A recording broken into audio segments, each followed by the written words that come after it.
Yo, salute everybody, man. How everybody doing today? Hope everybody having a good day. Hope everybody day been blessed. Like I always say, we smoke, man. I hope it's gas and not that CBD. I'm just saying, man. That CBD ain't good for you.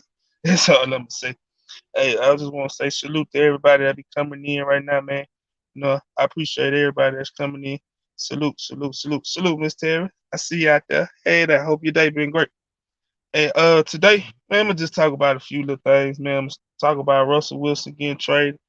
I'm gonna talk about a little basketball. I'm gonna talk about just a little few random things when it comes to sports today.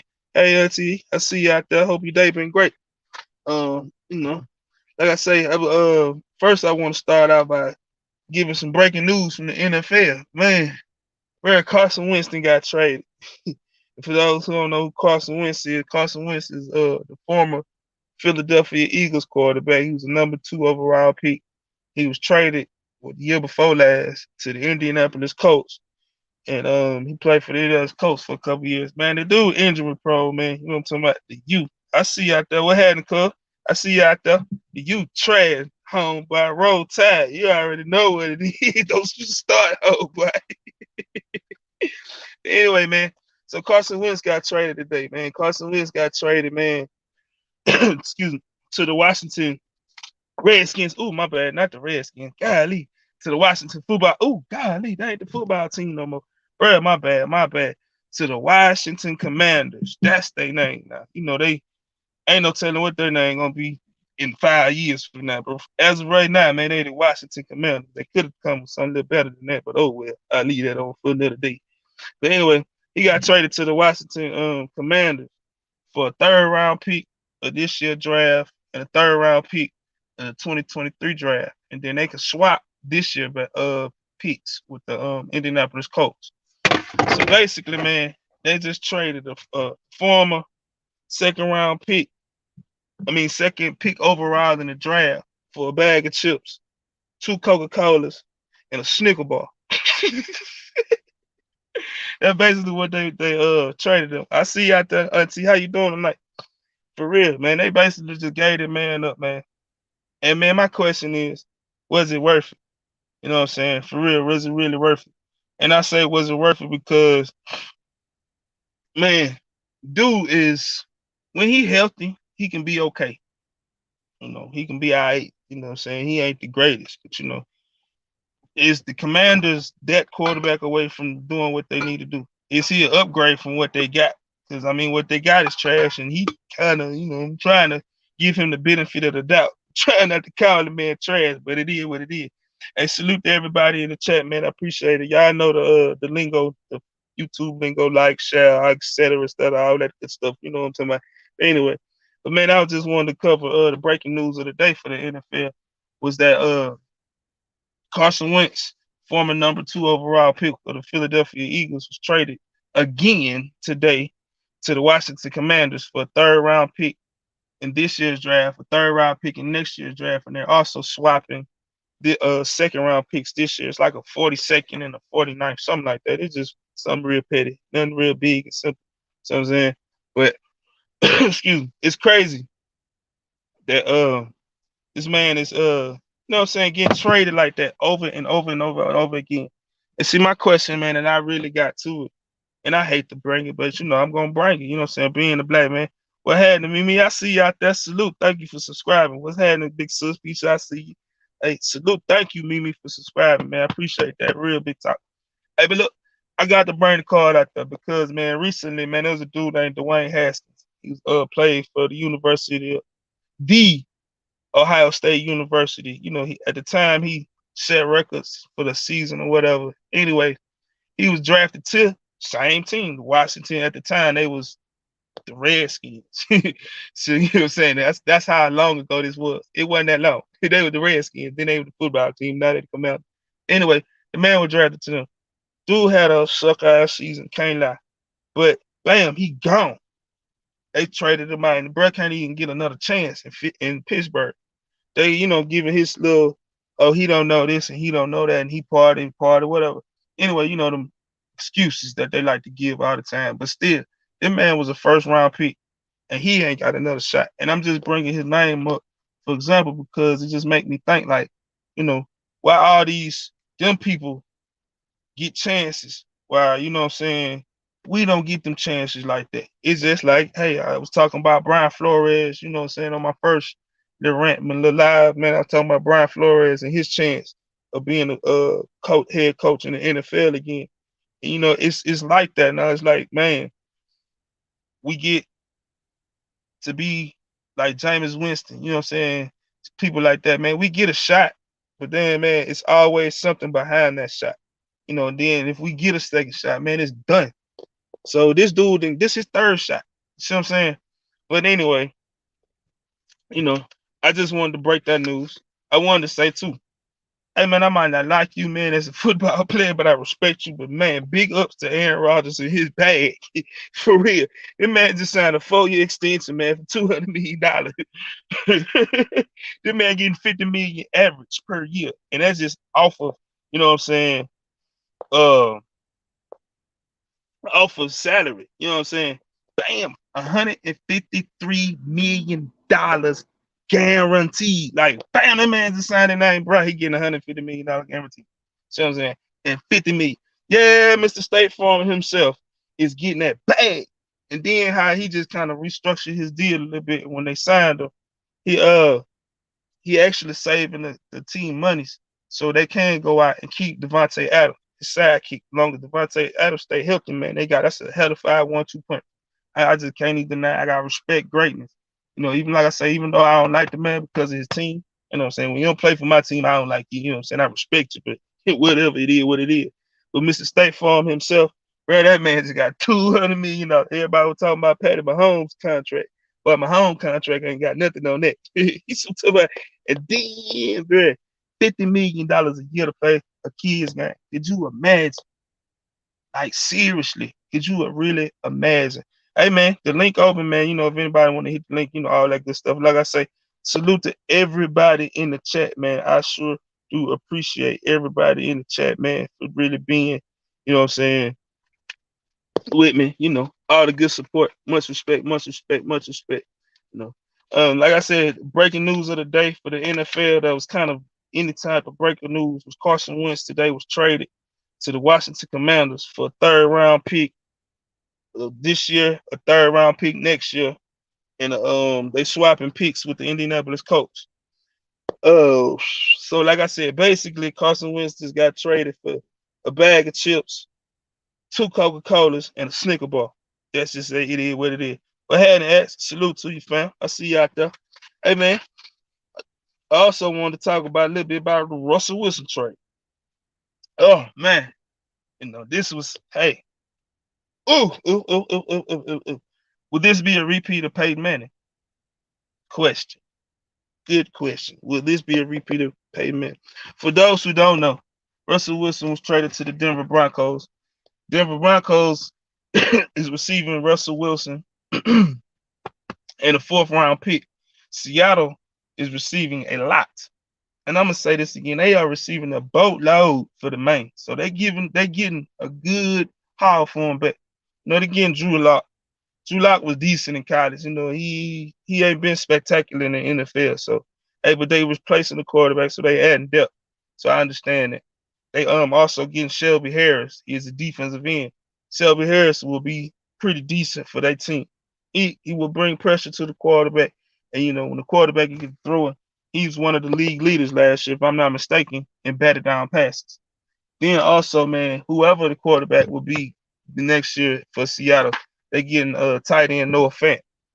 Noah Fant, I'm not gonna say Noah Fant is salute audio. I see you out there, cuz. I see you out there, homie. Now excuse my bad, my bad, my bad, respect. I see you out there.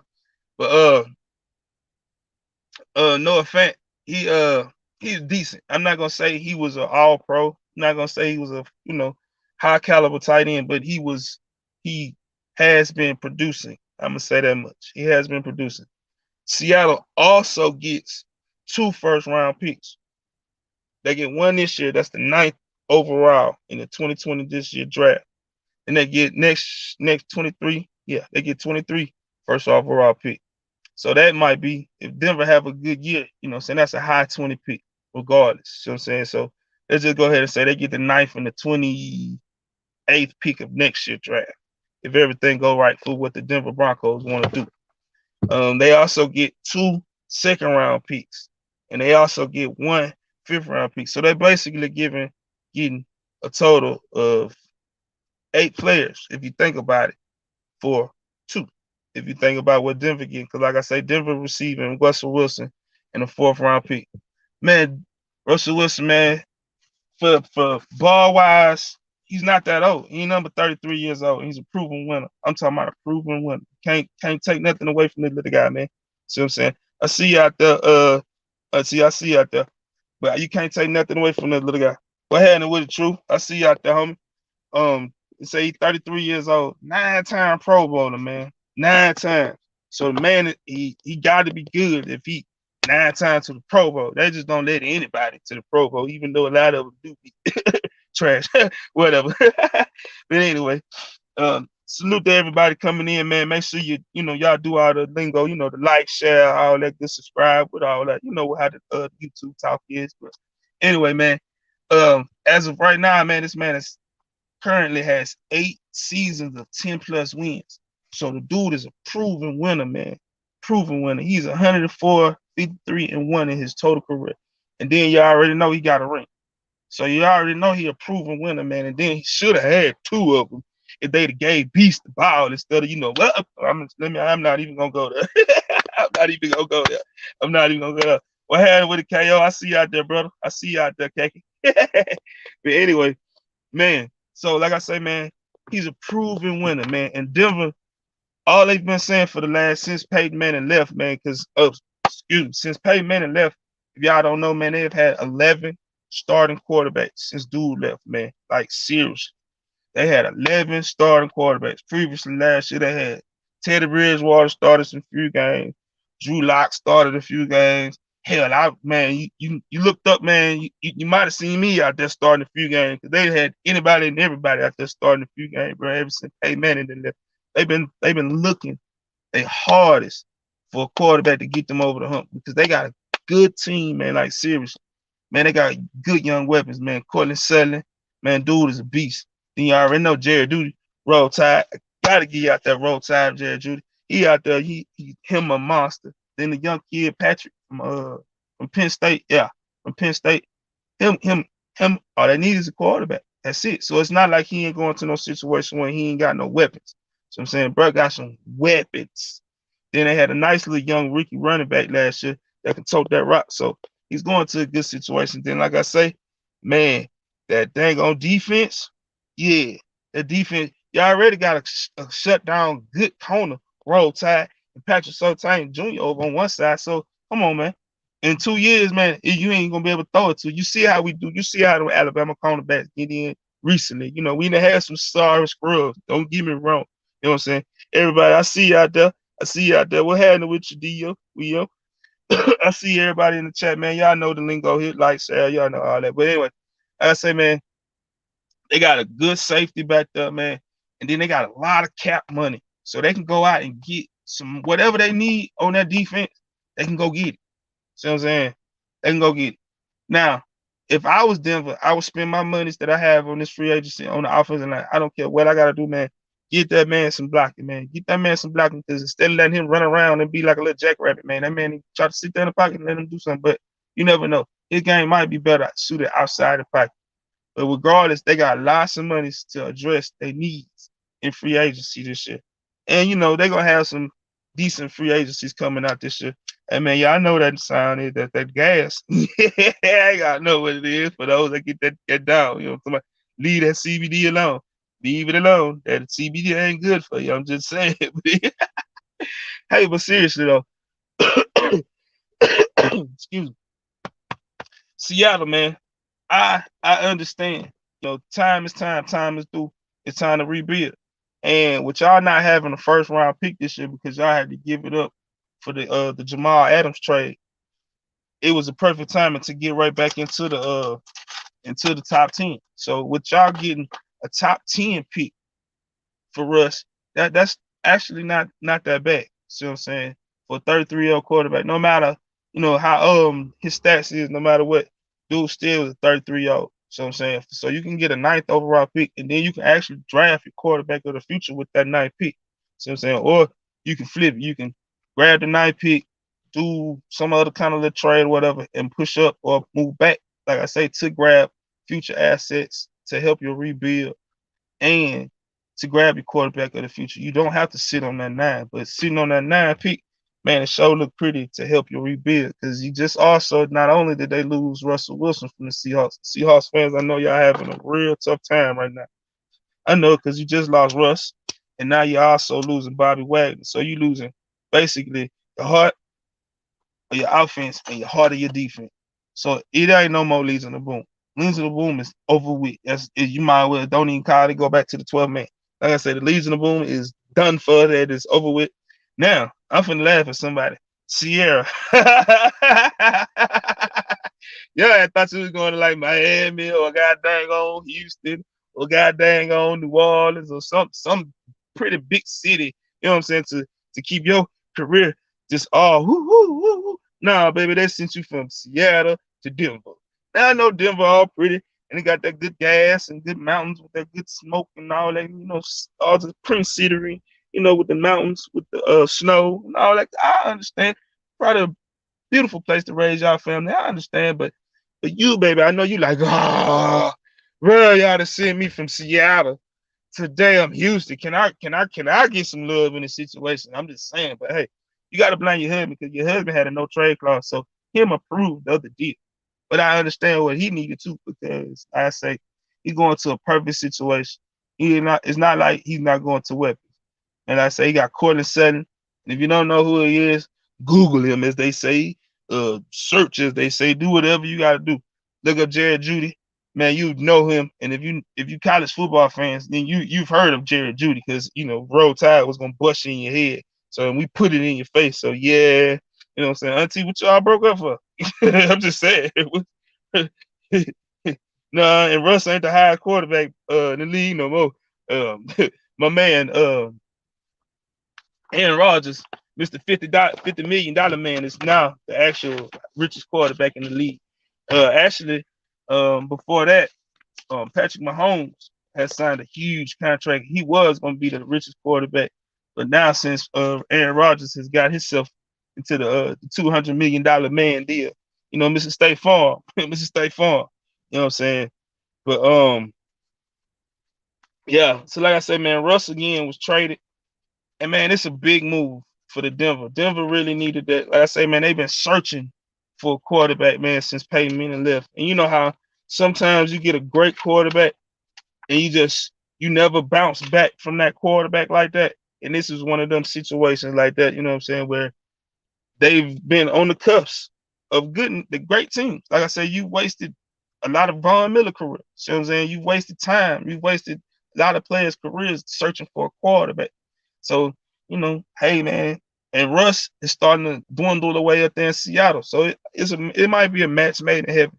Like I said, we've seen this before with Denver when they traded for Peyton Manning, because Peyton Manning had his little neck, and the Indianapolis was like, nah, we good. So bam, they was like, you know what, boom, we coming, we gonna get you. And you saw rest was history. Hey, they won. What, two? They did their thing. You see what I'm saying? So hey, big shout out to Denver. Even though I don't like you, trust me, I can't stand y'all. Being a Browns fan, bro, y'all was the first NFL team to make me cry as a little boy. Just honestly, that's why I can't stand John Elway to this day from the drive in the fumble. I can't stand y'all. Like literally, I hate everything about y'all. Like I can't stand it. No. And man, I call man one of my big dogs, man, one of my OG, man, one of my big dogs, man, because man, that's his team. See what I'm saying? He loved them to death, and I can't stand them. So anytime we played and we seldomly won. So man, Ken, stay focused, Kennedy. You know what I'm talking about? We talking sports now. We're not doing all that. Come on, man. Y'all chill out, Kennedy. Stay focused. Put that down. Put that down right now. We on sports. Anyway, but like I say, Russ was traded, man. It's a good thing for Denver. Anyway, man, like he a proven winner. He a proven winner. What are they gonna do with Cam Newton? You think the Panthers gonna keep him? No. Cam over with.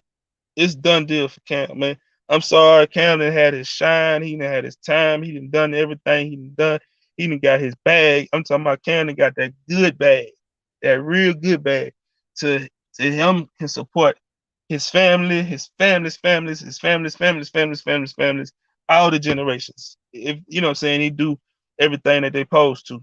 See what I'm saying? But I say Cam, oh man, and then his game for what the NFL is, man, you know, it's not what it is. He's never been able to translate into getting to be a real good throwing quarterback. See what I'm saying? Because he still has he can run you over. You know what I'm saying? Hey, he's still faster than me. See what I'm saying? So hey, I ain't hating him none of that, but as being an NFL starting quarterback, nah, bro, I don't see it. I don't see it. Salute to everybody. I see you out there, little bro. I see you out there. Salute to everybody in the chat. You know, like I say, y'all know that lingo, like, share, subscribe, do all that good stuff. You know what I'm talking about. Hey, so far, man, I did some breaking news so far today was for the NFL was Carson Wentz being traded to the Washington Redskins. Oh, dang, that ain't their name. My bad, my bad, my bad. To the Washington football team. Damn, my bad. Shoot, that ain't their team no more. That ain't the name of that thing. To the Washington Commanders. That's it. Yeah. Carson Wentz was traded from the Indianapolis Colts to the Washington Commanders today for basically, like I said, man, a bag of Skittles, Snicker bar, a Coke, and a honey bun. Shit, that's basically what they traded that man for. I already talked about, man, Aaron Rodgers, man, recently, just in the recent few days, signing a $200 million contract extension, 4-year, $200 million contract extension with the Green Bay Packers. And see, man, me and my homeboy, shout out to my homeboy Johnny Boy, man, we had a discussion. He brought up something to me earlier today when he said this. He said, man, bruh, you know, a lot of them old players, man, they get to talking crazy to the media. They get to doing all this. They get to doing all that. You know what I'm saying? So they can get that bag. So they can up their money. See what I'm saying? And I thought about it. And bro was right. This was probably really one of them situations right here was, hey, man, y'all know I'm going to talk crazy money so I can go this place, I can go that place. And he to him didn't go nowhere the whole time. Whoa, my lighter. Wait, hey, I flag on the play. 15-yard penalty on coach. This lighter is not working. Oh, my Jesus. Oh man, I need to call the time out. No, I'll back up. Put that back up in. There we go. Mm-hmm. Can't do that to myself. Yeah. Anyway, but yeah, man. Aaron Rodgers, Mr. State Farm himself, is hey, Auntie, what you got? Go chill out, man. Don't you start either, man. Stay focused. But Mr. State Farm himself, he has gotten he's a $200 million man. Him is making $50 million per year. And how he reconstructed his deal to where he saved the team monies actually. And I don't see how they did that, but he saved the team's money. And so they can really keep Devontae Adams. See what I'm saying? They just recently franchise tagged him. So he gonna be making $18-19 million on top of what he got going on. So they'll be able to sign him to the extension. And then, you know, whatever little piece that they might need here or there, they'll be able to do it. Plus they got draft capital. Plus, you know, hey man, they can trade somebody and get them some picks or whatever they need. All they need is just really, man, some reliable receivers to go with that man. Because when Devontae Adams went down, man, that man was out there doing what he needed to do by himself. Now, a lot of people say that dude is a damn choke artist. You know what I'm saying? It is what it is. You know, hey, the man got a ring, so you can't call him a choke artist if the man got a ring. I'm just sorry. You know what I'm saying? Because I've heard numerous of people, you know, say, oh, recently he's become a choke artist when it comes to the playoffs. He stat man. But hey, man got back-to-back MVPs, so he doing his thing now. See what I'm saying? You know, and like I say, he's back-to-back MVPs, and now is worth $200 million. This man is getting $50 million per year to play a child's game. That is amazing. That is amazing. See what I'm saying? You're welcome, baby. Yeah, stay on daddy duties, y'all. Hey, go stay on daddy duties. It's all it's good. It's good. Hey, stay on daddy duties. I love my baby, man. My baby is my heart, y'all. I'm sorry. My children are my world. I do anything and everything for my children. I do anything and everything for my children. You know what I'm saying? Hey, but anyway, um, hey, let's stay focused. We talking about sports. And look, bruh, did y'all see Kyrie drop 50 last night on 19 shots? Do you understand? See what I'm saying? He doesn't have no $200 million ring. Hey, he don't need to have no 200. He got a Super Bowl ring, and now he got worth $200 million with 153 of them damn $1 million of them guaranteed. Hey, what I'm saying? Look, but anyway, man, Kyrie dropped 50 on them people last night, bro. 50. Man, I telling y'all, man, I keep telling everybody that what the Nets got going on is somewhat my opinion on purpose. And I'm gonna explain to you again why. Listen, man, Kyrie still got his situation going on with the zombie shot. So I'm saying no matter what nobody feel about the zombie shot and how they got going on, you know what I'm saying? Um uh he hasn't done it. So for his reasons. And with that being said, he can't play games in Brooklyn. With New York still got their mandates with certain things going on, even though a lot of places are lifting them now. And no matter how people figured, you know what I'm saying, uh they figured and how they feel about it, like I say, he can't play at home. So with that being said, if I can't play home games, but I can play road games, I can play everywhere else besides New York right now. Why have home field advantage during the playoffs? Why take them 4 games at home when I know that's guaranteed per series I can't play 4 games off top? But guess what? If I get on the road, I can play 4 games. See what I'm saying? So we can go to your house and play 4. That guaranteed me and KD gonna play together in the playoffs. See what I'm saying? But bam, now KD by himself and a few other little pieces here and there, man. That KD should be good enough to sweep and get one, what I'm saying, from out under the belt. And if I can get one and then I can sweep you at the house and get all them 3, bam, I'm on to the next round. See what I'm saying? So you gotta look at it like that. That's just my thought process. I really think that, hey man, that's just the best way to do it right now with Kyrie's situation. Like I said, that's my opinion. And I really think that they should do that and continue doing that until they lift the mandate. And when they lift the mandate for that man, let them loose. Man, Darius Garland last night was a night of PGs. Shoot, Darius Garland dropped 41 for my sorry, but I love them Cavs. Yep, I said it. I love my Cavaliers without the Queen James. Yep, I've been loving my Cavs, like I said, since 1983. Yeah, that's telling you how old I am. I am a 40-year-old grown man. You know what I'm talking about? But I love to have fun.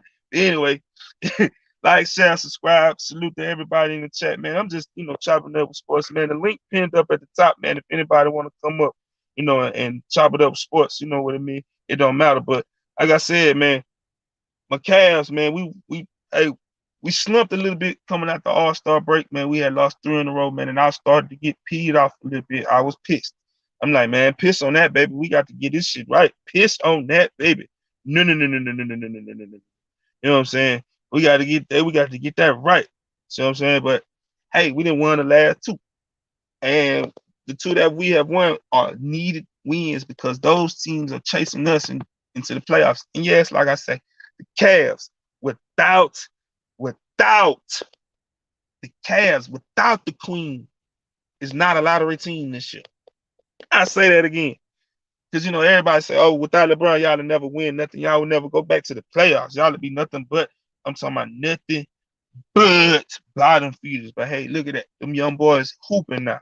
So I'm saying them young boys getting it in. And we've won 2 in a row. We beat the Toronto Raptors the other night on national TV. And it's a very surprise to see my Cavs on national TV. So you know we got to be doing something if they threw us in there. See what I'm saying? So and then the other night, last night, we end up beating who we end up fighting? Pacers. Yeah. We end up beating the Pacers. Like I say, and Garner dropped 41 on them. Hot off. I'm talking about the whole game jumper on. Sock him. Man, yes, Jared Allen is that dude. Jared Allen is that dude, but unfortunately, right now he's out with the injury. He's out indefinitely with a finger injury. So we just gotta stay consistent because I bench my man a whole bunch of no name dudes. Because man, you got to be like, man, you got to be all the way 100% college basketball fan to to know who the hell these people is on this bench. Because some of these dudes, I'm like, man, who? And I'm like, I had to like, who? What? Where you come from? Like, Wade, not D Wade, but we have a D Dylan Wade on our team, and they call him D Wade. Look, man, that dude punched on somebody Sunday night when he what's happening, son? I see you out there. I see you. Going to get your kill on Fortnite. Everybody in the chat, man, y'all know that's my son, man. You know. Anyway, this is a family affair over here too, man. We don't do nothing, man. We just I like to talk sports, man. Anybody can come up if you want to, but I like to talk sports. I like to have joke fun, you know what I'm saying? So this ain't nothing but a good family, good atmosphere. We like to, do what we can for whatever. But yes, I call that man the queen. Him is the queen. It is what it is. You know what I'm saying? What do you want, little girl? Yes, ma'am. You can just gonna eat all of them up tonight? No, get down. Get down. Excuse me, everybody. Like I say, y'all know my daddy duties don't never stop. I'm talking never stop. It seems like. Here you go. Get out. There you go. But anyway, yeah, Kyrie dropped again 50 on the on Terry Rozier. He dropped 50 on Terry Rozier, Mr. Cleveland himself. Shout out to Terry Rozier. Come on to Shaker Heights. Shaker Heights always had a great program, man. When I was staying in Cleveland, I used to wish I could play for them during the football because they were the first team I ever seen to have a turf on their damn field. And this was in the 90s, long time ago. So, but anyway, like I say, Kyrie dropped 50 on them, man, and they're a dangerous team. They're a dangerous team. When this man dropped 50 on 19 shots. And if you know how efficient that was, man, to drop 50 points on 19 shots like that, then you will understand, man, that man was having a great game last night. So shout out to him for that W, you know what I'm saying? And again, man, my Cavs, I can't come back on because I was finna start getting hard on them. Like I told y'all, I was finna start going in on their heads. Like, you bitch, y'all niggas, we gotta get this shit together. We gotta get this shit together. We cannot be out here half-assed, you know what I'm saying? Man, March Madness is full effect. March Madness is in full effect. Shout out to Murray State. They were the first team to clinch their ticket to the dance. If you've been following, man, the number one seed, they're gonna be the number one overall seed in the tournament. Gonzaga punched their ticket last night with the victory over St. Mary's. And St. Mary's is a great program. St. Mary's will be going to the dance too.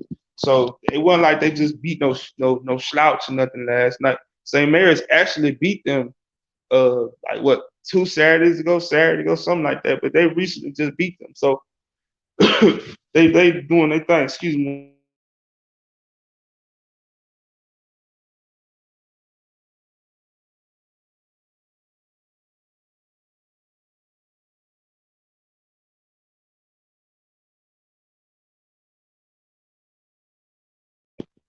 All right. Thank you.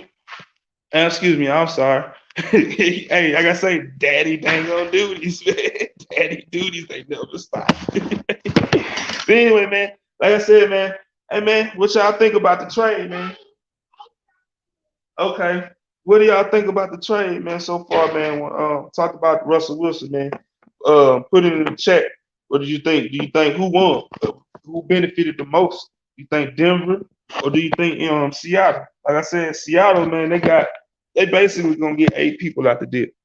Just if you added up the players with the draft picks plus the players that they're receiving, you know what I'm saying? So I honestly think with what Seattle and their future, I understand why they traded them. See what I'm saying? Because the team was going nowhere. And that's just all honesty. And then now, man, the topic, bruh, who is the best quarterback in the AFC West? Because now you got Russ with Denver. You already got Patty Mahomes with Kansas City. You got Justin Herbert, the young boy, man, down in the Chargers. And you got Derek Carr with the man, I'm so used to calling them something else. You're gonna stick with the Raiders. It's hard to call them Las Vegas, but they the Las Vegas Raiders. See what I'm saying? So man, that's going to be a tough. Somebody not going to the playoffs out the division. Like for real, just think about it. Somebody is not going to the playoffs out the division, and if Patty Mahomes come out there sucking like he did last year at the beginning of the year, bro, might not make it. So man, you gotta think about it. I'm just saying, you gotta think about it. You really gotta think about it. You gotta think about it. But that trade really just made the AFC West probably the toughest division in NFL football, if you think about it. Like I say, with those quarterbacks and those teams, and Denver was basically a quarterback away from being a legit Super Bowl contender again. See what I'm saying? So that just put all of them, man. Like I say, the Chargers better get ready. They better get right. They better get that young team together because they got a lot of experience. Hey, look, why you so loud? You got me so loud. You got me so loud. You ain't have to, do your dance. Here you go. There you go. What's that? You're welcome. All right. Anyway, I'm sorry. I gotta tell y'all, man, my daddy duties never stop. But actually, like I said, I really think that both teams benefited from the trade. And the reason why I say that is because Denver, not Denver, but Seattle again. They really wasn't going nowhere, you know. And Russ was the whole key to that team. Their defense, they started to get rid of all their key pieces from their defense. It was not no Legion of Boom no more. That was gone. That is done. They also released Bobby Wagner, so the heart and soul of that team is all the way gone. See what I'm saying? I know Beast Mode was just Mr. Everything. It seemed like ever since Beast Mode left, that's when the downfall of that team. That's what really hurt them. They did that man wrong. And how when they did that man wrong, karma be a real big bit. A real big. Man, but man, I said it's March Madness, man. March Madness, man, it's the time of the year. Man, be out there in the chat, man. Hit like, subscribe, all that good stuff, man. And if you into college basketball, who you think gonna win? Like I said, Gonzaga last night locked up the number one because they will be the number one overall seed in the tournament. And more than likely, ain't gonna be more than likely, they're not gonna let them travel too far from home. So they'll be out there in the West. Longest the winner between longest Arizona, I'm gonna say this, longest Arizona take care of business and win the Pac-12, they'll be a number one seed. So that's two number one seeds. If Auburn and Kentucky make it to the SEC championship game and play against each other, the winner of that game will be a number one seed. And so that's three of them. And then, my opinion, if Baylor, because Baylor and Kansas, they're going into the tournament ranked 3 and 5, if I'm not mistaken. Yeah, 3 and 5. So the winner out of them, if they went on and play in the tournament championship game, they get the number one seed. So basically, those are the number one seeds. You're basically, if everything play the cards right, the winner out of Auburn and Kentucky in the SEC championship game, that'd be a number one seed. I say the winner, if Arizona take care of business and win their conference, they'll be a one seed. Gonzaga will be the number one overall seed in NCAA. So that's three. And then the winner, if everything, the ball bounced right for Baylor and Kansas, and they make it to the Big 12 championship game, the winner out of them will be the number one seed. So it's tough. Who do I think Final Four? Man, I honestly, man, like I say, man, it's up in the air. It's up in the air because, man, tournament time. People think single players win during tournament time. No, no, no, no, no, no, no, no, no. No, no, no, no. Them one and done superstars or them certain players that play, you know what I'm saying? Um, they they they take their team doing good for the regular season. But come tournament time, man, honestly, it's all about experience and experience guard play. And it's just my opinion. You know, somebody can prove me wrong. Somebody can tell me, hey, I think you're wrong this way, coach. You okay, baby? You all right? You good? All right. This not. Go back in the house and close the door for me, okay? Well, don't be so loud. Yeah, all right. Anyway, but yeah, man, experienced teams, they're the ones that really win the championships. You know what I'm saying? Teams that got juniors and seniors on their roster. Because it just seems like they're more built for the moment than those freshman boys. And don't get me wrong, man, teams that's Kentucky, they show it every year. And man, they have great teams through the regular season. But then they get to the tournament time. If they don't have them the one or two sophomores on their team that's been in the program for at least a year, they choke. See what I'm saying? So you gotta look at experience. That I honestly think that, yeah, Anthony, I will be doing the show, my bracket show, and I will be going over Rebecca. See, that's when I was saying the other day. Somebody asked me, it might have been you, fam, was asking me, who I got my final for, and I was like, I really just got to see how the brackets play out because, man, looking at some of these smaller conference championship games, man, you're like, wow, it's some okay, it's interesting, real interesting. Because I seen a kid last night, man, a Caucasian boy, man, the dude that lead the nation in scoring. I can't think of his name. Last night, Fist, I think his last name, man. Man, dude was dropping them on them. So, and they got a nothing but a senior lady team, so they might be like like a Belmont. Even though I know Belmont not doing it this year, but you know, if you've been following NCAA football, basketball over these last couple of years, then you'll know that man, Belmont always make a little run. It's always a small team that you be like, man, how they be so good? But then you look at their roster when they talk about them, and they be like, oh yeah, it ain't nothing but senior guard, senior forward, center. Uh, then off the bench, they got a junior, a freshman, things like that. So, like I said, that's what I'm saying about experienced teams that really do better and guard play, man. If you got good guards in the tournament time, you will be doing something, man. A team that's gonna be a sleeper that people like, I don't know, depending on how they have Wisconsin. Wisconsin always, for some reason, man, Wisconsin always do damage because they always have one or two good players, man. And man, I honestly say like the Johnny Davis kid, uh, sophomore, averaging like what 22, 23 points. Man, that dude is getting off. He's in the running for National Player of the Year, and the team is built perfectly around the young fella. You know what I'm saying? So teams like that, teams like Purdue with Jaden Ivey, man, that man can drop 30, 40 on you at any given time. You never know. But then you got teams like the school John Morant went to, Murray State. Shout out to Tevin Brown, he from down my way. Yeah, you know what I'm saying? Young man been getting it in for the last couple of years. He actually played with John when they made that little run to the through the tournament that year when they won what 2 games. Yeah, they won 2 games. They lost to Florida State that year. But anyway, he was on that team and he was a producer. He wasn't like he was just on the team. I mean, bro was starting on that team. He was starting since his freshman year, you know. But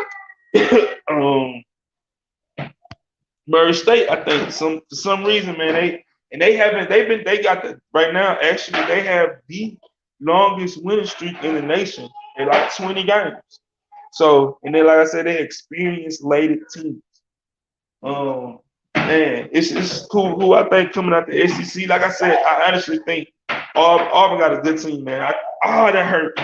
Ooh, shoot. Let me hold on. Let me come back and say, roll damn tide. No, no, no, no, no, no, no. Roll tide. Get Auburn. I can't stand that trash. Them people drink dumpster juice. Yep, I said it. Forget y'all trash, but I respect you. And y'all got a great basketball team this year, man.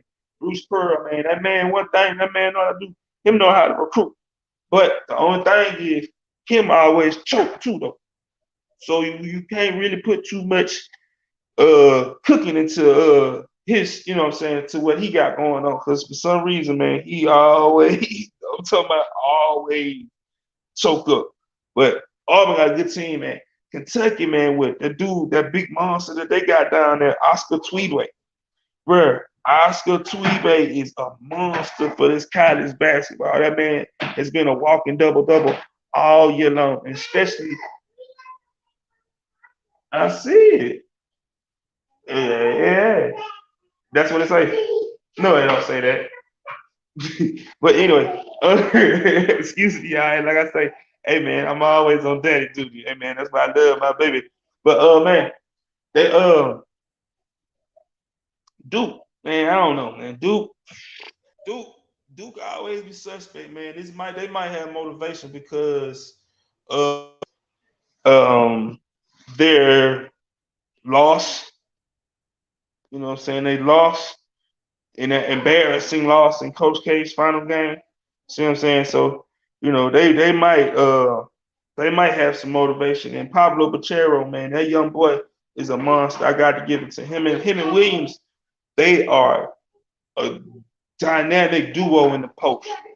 But like I said, experienced guard play win in the tournament time, and that's where I think, man, they might choke. If that AJ Griffin kid jumper stay hot like it's been for the last month or two, then they got a great shot and they got a real good shot. It's just like I say, man, they got to find the right tempo to win. But if they got a great shot, but it's just some say what about them hogs. I don't know about that one. Little girl, get your tail back over here. Oh man, them halls. He'll say, okay, I hear you. Halls got a good young team, man. Hey man, I was telling you, Aunt, that they recruited a boy from down my way, man, Barry Donovan, man. He's gonna be coming to your team next year, man. He'll be a freshman on your team next year. You follow him, like I see you follow basketball, man, and just check out your recruiting from this year, man, and check him out, man. You'll see the kid is nice, man, and he has only gotten better and better, man, since I've been watching him. And I've seen the kid since his sixth grade year playing basketball. And the dude was actually dunking in the seventh grade, man. He was dunking in CYO ball, man. So, yeah, man, shout out to young Barry, man. Congratulations, man. And continue getting better and better, young man. Continue doing what you're doing, man. Like God continue blessing you, man. But yeah, they are kind of young. And that's what they surprised me this year, man. That with them being so young, and because they lost some pieces last year to the draft. And with them being so young this year, man, they actually kind of surprised me for SEC play. And to be ranked, basically, you know what I'm saying, be ranked all year long, even though we split with y'all, if I'm not mistaken. I think y'all beat us and we beat y'all, if I'm mistaken. Don't quote me on that one, but I think we split Alabama and Arkansas. Man, my roll tide, bro. My basketball team. Hey, little girl, you don't have to be so loud, okay? Thank you. All right. Oh man, my team, bro, Alabama, man. We gotta win one. To be a lock into the tournament, man, we gotta win one in the SEC tournament. If we go one and done in the SEC tournament, man, you might as well say, come on, NIT. Because even though we got the number one, they in some computers, we have the number one strength of schedule because of our out of conference schedule. Man, we played three of the Final Four teams last year, and all the team is great. Hell, and Gonzaga has been either number one or number two or three the whole dang on year, and we beat them. See what I'm saying? It was a neutral site game. We beat them, man. We beat Houston. Man, we beat Baylor also, and Baylor was the national champ. We beat Baylor in the Big 12 SEC challenge. So, man, we got a good team, man. But if we don't win one game, and I think we got the winner out of Vandy. Yeah, I think we playing. We more likely we're gonna play Vanderbilt in the quarterfinals. And if we lose to Vanderbilt, man, they might, like I say, we going NIT. Cause ain't no way, man, that you can make it with under 20 wins. See what I'm saying? And we push. I think we ain't what 18, 19 wins. We ain't even make it 20. See what I'm saying? And man, we so up and down, off and on, up and down, off and on, man. Them damn yellow boys, man, Zadie Shackelford and Javon Quinley, man, they like I say, they when they jump us on, oh boy, we rocking, especially Shackelford. It's like when Shackelford jump on, bro, our team is like, woo. But then when it's off, it's like, oh boy, it's like when these folks smoking that CBD and they hit that gas. It's like, woo, it's a difference. Woo, let's go, baby, let's go. The team is on fire. Then they get back to that CBD and it's all dead. It's just all poo poo poo. So, it's just, man, it all depends. And we got to play good defense. J.D. Davison got to stop turning the dang on ball over, bro. See, that's what it is, bro. This man might need to cut his hair. He might need to trim it down a little bit, you know what I'm saying, to get back focused on dang on stop turning the ball over. Because his hair wild, and it's like, and his game wild too. Bro, if he just calm down and breathe, and like I say, pace himself, then he'll be a way better basketball player. But man, this dude, he just so wild out there, man. It's like he get the ball and go, and he don't pay no attention. See what I'm saying? He don't pay no attention at all on what's going on. You know. Um, no, I don't have Bama winning in the SEC tournament. I love Bama Roll Tide, but I'm also realistic too. You know, I do not have Bama winning the. I think we will beat Vandy, and then we'll lose in the next round. As long as we beat Vandy, we'll be able to get into the tournament. As at least we probably be a 10 or a 9 seed. And man, to be honest, as for Bama basketball, man, um, going back to the tournaments and stuff like that, I honestly feel like that's a good achievement. And the University of Alabama is starting to put monies into the basketball program. So we can't do nothing but keep getting better and better, man. Keep getting the recruits in because this recruit class that he had coming in was ranked in the top 25 in the nation, top 15, excuse me, in the nation. And the recruit class that he got coming in this year is also ranked high in the nation. So with Alabama basketball being, having good recruit classes, man, it's what's up. Like I said, and I honestly think it's gonna be between Kentucky and Auburn, and I think Kentucky gonna end up winning. And Kentucky will end up, my opinion, Kentucky will end up being 2022 SEC champs. It's just me because I think that kid Oscar Tweebay, whatever, however you pronounce his name, man, the big kid from Kentucky. I think he's gonna be too much for Jabari Smith and the other Caucasian boy Kessler. You know what I'm saying? So that's just my opinion. Hey, shout out to everybody that's came in. Shout out to everybody that's with me now, man. Y'all know the lingo, like, share, sub, all that good shit, all that good stuff. Y'all know all that good stuff, man. Y'all hear it all day long. Y'all know what it is. I ain't finna repetitive tell you, you know what I'm saying? Like I say, you hear it all day long. And then so far, I've went over, man, the Carson Wentz trade from the Washington Red. Oh, dang, I can't keep calling the Redskins and I can't call them the football team. I gotta call them the proper name. The Washington Commanders.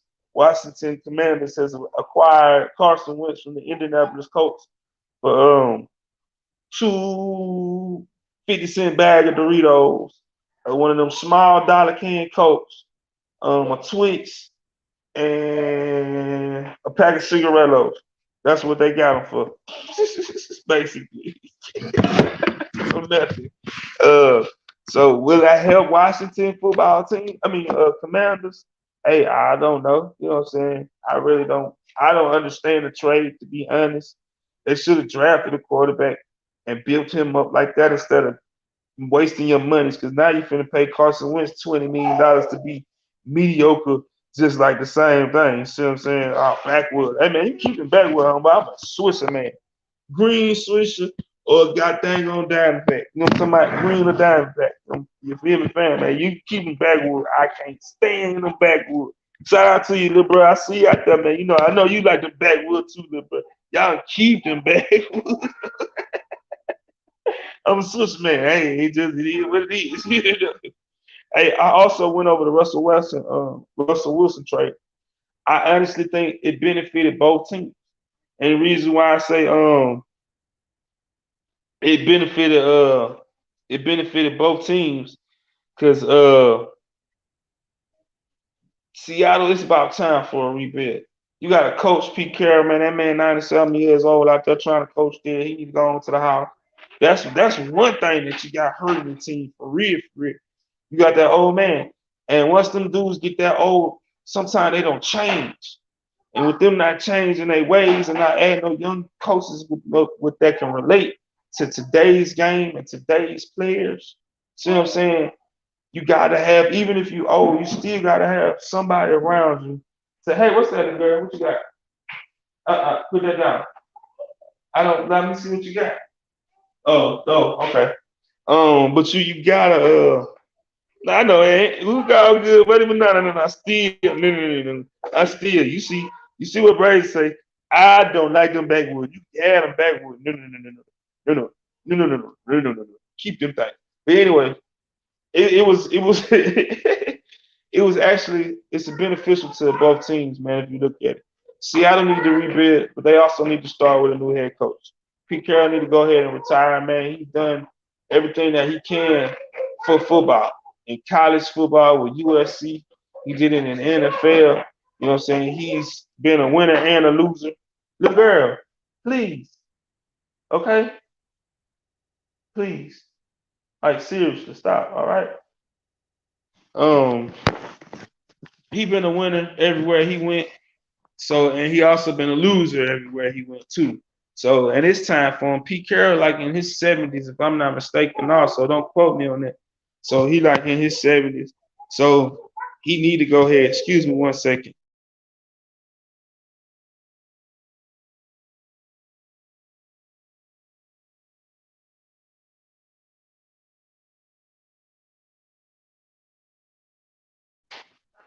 Yeah, yeah. And like I say, man, dude, like 70 some years old.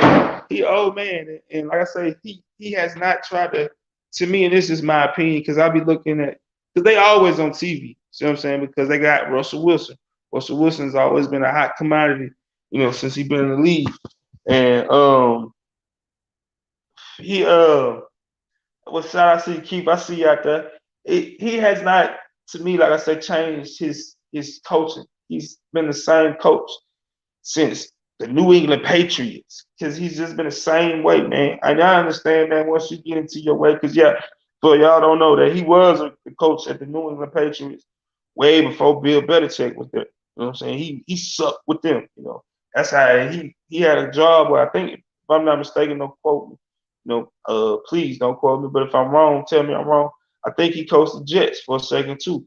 But I know his NFL career sucked.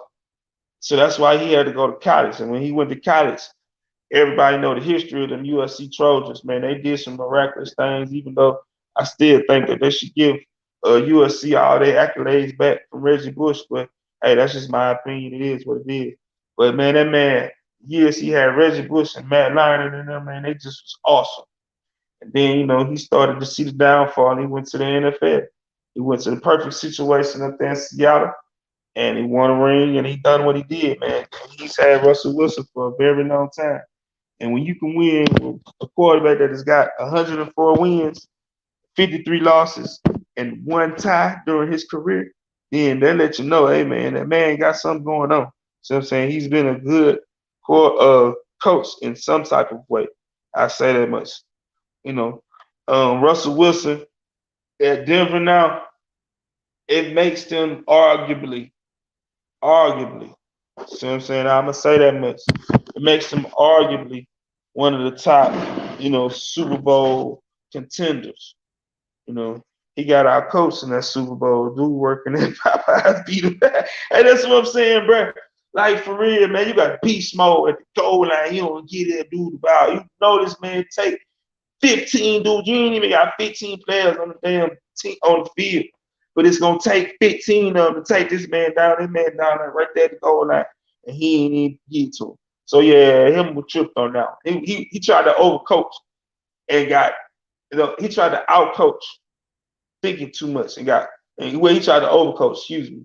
He tried to overcoach, thinking too much. Can you not be so loud? Yes, but don't you be so loud, baby, okay? All right, stop all that screaming. Don't be so loud. So yeah, man. But Pete need to go to the house, man. I honestly just think, you know, uh, a lady just put a lawsuit on the Cowboys owner, Jerry Jones, for support claiming her dad and her paid her mom off. What do you think about it? I don't know. I have to look into that. I had to look into that. Cowboys, man, they got a lot of issues going on the field. You know, I think they just settled. If I'm not mistaken, Jerry just settled something with the cheerleaders too. So, man, Jerry got a lot of going on down there with his team. Man, I'm sorry, Cowboys fans. I'm just saying, hey man, y'all might want to tell old man, hey, what y'all got going on? You know what I'm saying? But I do know that they they had a cheerleading incident, just like the Washington squad. They had a cheerleading incident too. It ain't you. A lot of situations, man, be with that. Some of them be. How can I say it? Some of them, everything needs to be investigated to the fully. All of it. See what I'm saying? And any of those allegations need to be handled the right way. And I don't. A lot of times, they be talking about the NFL got their investigators and all this and all that, man. Nah, man, they a lot when them allegations come like that, man, they need to get somebody from out of state, like with the Dallas Cowboys cheerleader situation. The Dallas PD and the Texas Rangers or whoever the law enforcement is down there, the sheriffs, all the people, they shouldn't have had nothing to say about that case. The somebody from the police department from Alabama for hell. We don't have no pro team, so we don't give a damn. You see what I'm saying?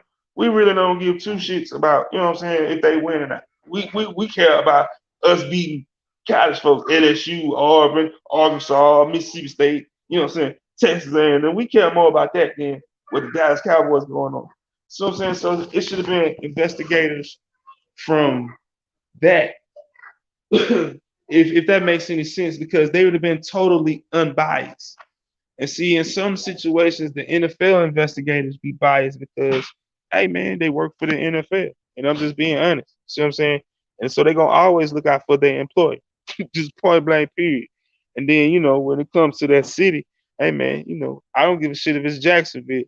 Jaguars, the owner of the Jaguars, he knows somebody on the police department. He know the damn commissioner. He got, hey commissioner, hey, I got this press box for you. So they can put stuff up under the rugs, man, by any means. So see what I'm saying? So it's sad, man, that some of those situations go swept up under the rug. And and then a lot of them get paid off. See what I'm saying? No matter how you feel about, the situations that, like I said, when it comes to the cheerleader incident, no matter how you feel about it, a lot of them, like I said, they get paid off. And when they get paid off, it's gone. You never hear about it no more at all. You know what I'm saying? And then, right. And see, that was just for man, man, you got to be thinking of my brain right now because with this situation, a lot of times, and I'm gonna use Dallas for example. A lot of times, the citizens of Dallas have to pay for what I'm saying, their team's transgressions. So and the owner's still making money. You know what I'm saying? And in this situation, yeah, Jerry might have lost, and I'm just gonna throw a figure out there. It just don't. This not a the correct amount. But let's just say Jerry lost a total of $11 million. He don't give a shit because he finna let Amari Cooper go, and Amari Cooper make 18 million. See what I'm saying? So he like, I don't care, pay that money. I don't give a shit. See what I'm saying? Excuse my French.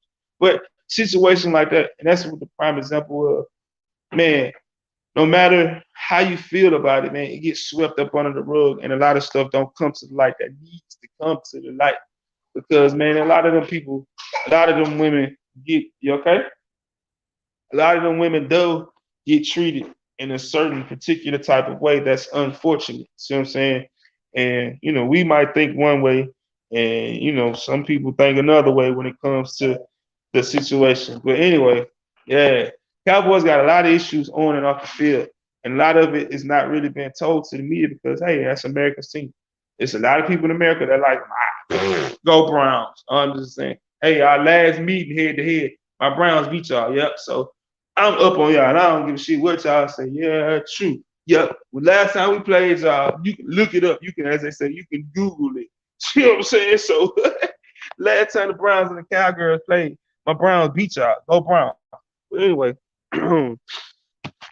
so it's unfortunate.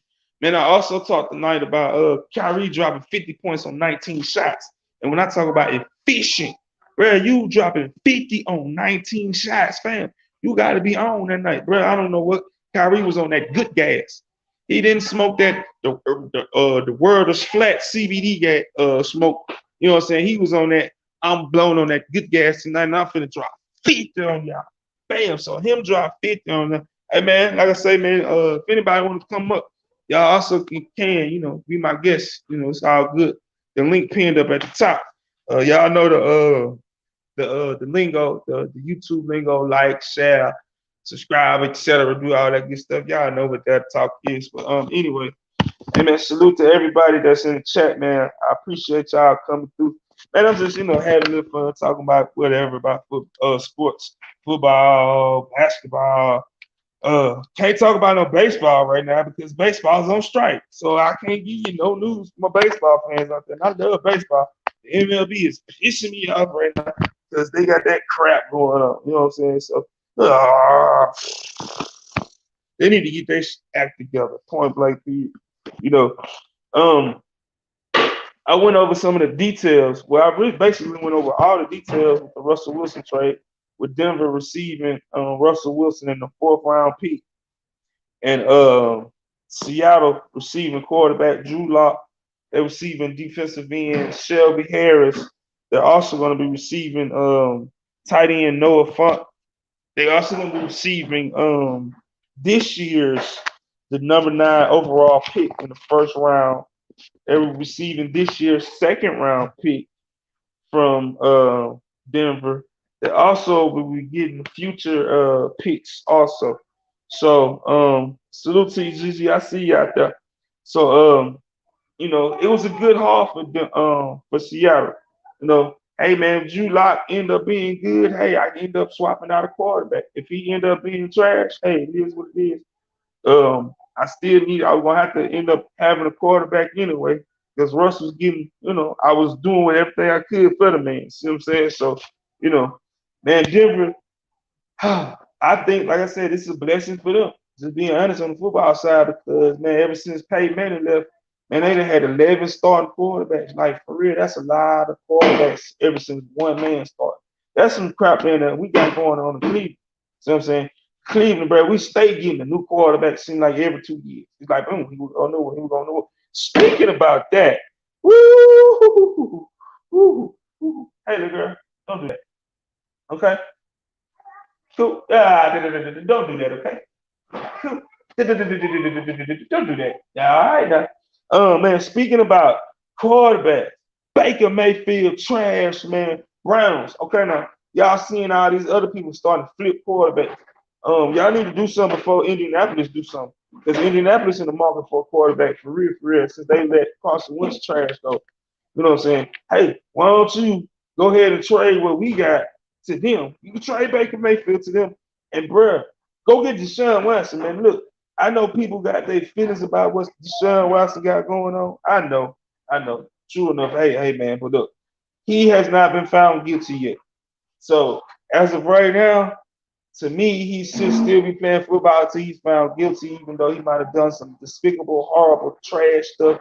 You know what I'm saying? As a human, as a man, bro, you didn't have to do all that if you did it. You know what I'm saying? But if you didn't do it, man, free yourself, man, get yourself clear, however, whatever, man. Do what you gotta do. I don't care about that. That's your life and what you got going on. You know what I'm saying? But anyway, Browns, bruh, I'm just saying, you see all these people starting to flip quarterbacks to make their teams better. And you sitting back like, okay, we're gonna be good with Baker Mayfield. And you seen what this trash compactor do out there on the football field. This man is some hot garbage. Like seriously. And y'all still got faith in this man. Bro, and y'all gonna end up having to pay this man a lot of money. Get rid of him now. I'm telling you, let Deshaun come on, get him. I'll take Jimmy G, to be honest. I take Jimmy G over Baker Mayfield. I take the porn star over Baker Mayfield right now. Yep, I said it. I would take Jimmy, the porn star G, over Baker Mayfield right now. Yep, I sure would. I sure would. Hell, I would, man. I would if the Browns could trade for Marcus Mariota off the bench from the Oak from damn, I'm gonna say Oakland from the Vegas Raiders. I take Marcus Mariota over that dude, bro. Like seriously, Baker Mayfield him is holding us back. Like honestly, bro, him holding us back from being a real good team. Man, bro, Baker is all we got. No, bro, he's the one that's holding us back, fam. Like seriously, bro. We got two studs at running back. We got Donovan People Jones. Is not it's not as bad as what people be trying to portray. Bro got some juice. Bro is the legit, fam, for real. Now Swartz that come from Auburn, that was a dumb pick. They just picked him up because they thought, oh, he's a track star. He's fast. He's fast. He's fast. Now, just because you're fast as hell, that don't mean you're no damn good NFL player. I'm sorry. It's been proven a bunch of times. You know what I'm saying? This man can run straight, fast as hell. But him doing cuts and trying to catch a ball, no. It was proven down at Auburn what he did at Auburn. And we wanted to waste the damn draft pick on that trash man. See what I'm saying? Hey, shit, he might as well. He can play basketball. You see how you got that? We might lose him to the Cavs. While you bullshit, Cavs might be like, hey, Miles, I know you play for my Browns and all, but I seen you out there All-Star weekend and we need a good athletic power forward. So, you can make this big money over here with us. Let's go. So hey, Cavs, we might be losing to the Cavs. You know what I'm saying? But anyway, bro, we need a quarterback. Like seriously, man. If you, I know y'all don't watch them, so y'all don't pay. I know y'all don't pay no attention to them, but I pay attention to my Browns, man. And I'm so glad that Odell went out to Los Angeles, bro, and produced and got off, because it showed the world, bro, that it was that man. It wasn't got that on. It wasn't it wasn't him. See what I'm saying? Because everybody was saying, boy, Odell this and Odell that, Odell this. Bruh, that man, when he first got to Cleveland and he saw shit, hey man, let me see. I got my homeboy out here with me. So I got Mr. Blessing on one side, Mr. Blessing over here doing the thing. So, he came into a good situation. His mind was at ease. He thought we had something. But then he saw that trash out there playing quarterback. He like, man, I gotta get up out of here. Oh yeah, I'm hurt, and then he started being the prima donna he is, you know what I'm saying? And he get hurt. Little girl, you gonna hurt yourself. Don't hurt yourself, please. Stop doing that, okay? All right. Anyway, you know what I'm saying? So he saw the writing on the wall, and then, now his people they ain't do no better, but they actually helped his eye. They made the world see the whole situation. It was like, hey man, this man out here, he ain't even looking his weight. This man, he's sabotaging this man. You know what I'm saying? So he you know, um, excuse me, I'm sorry. So yeah, he just showed the world that it was Baker, man, and we wasting Miles Garrett, we wasting uh Chubb. Man, as you see, man, Juice Landry finna get out of there. He like, hey man, I got number two more good years left for me. Let me get somewhere up out of here before this happens.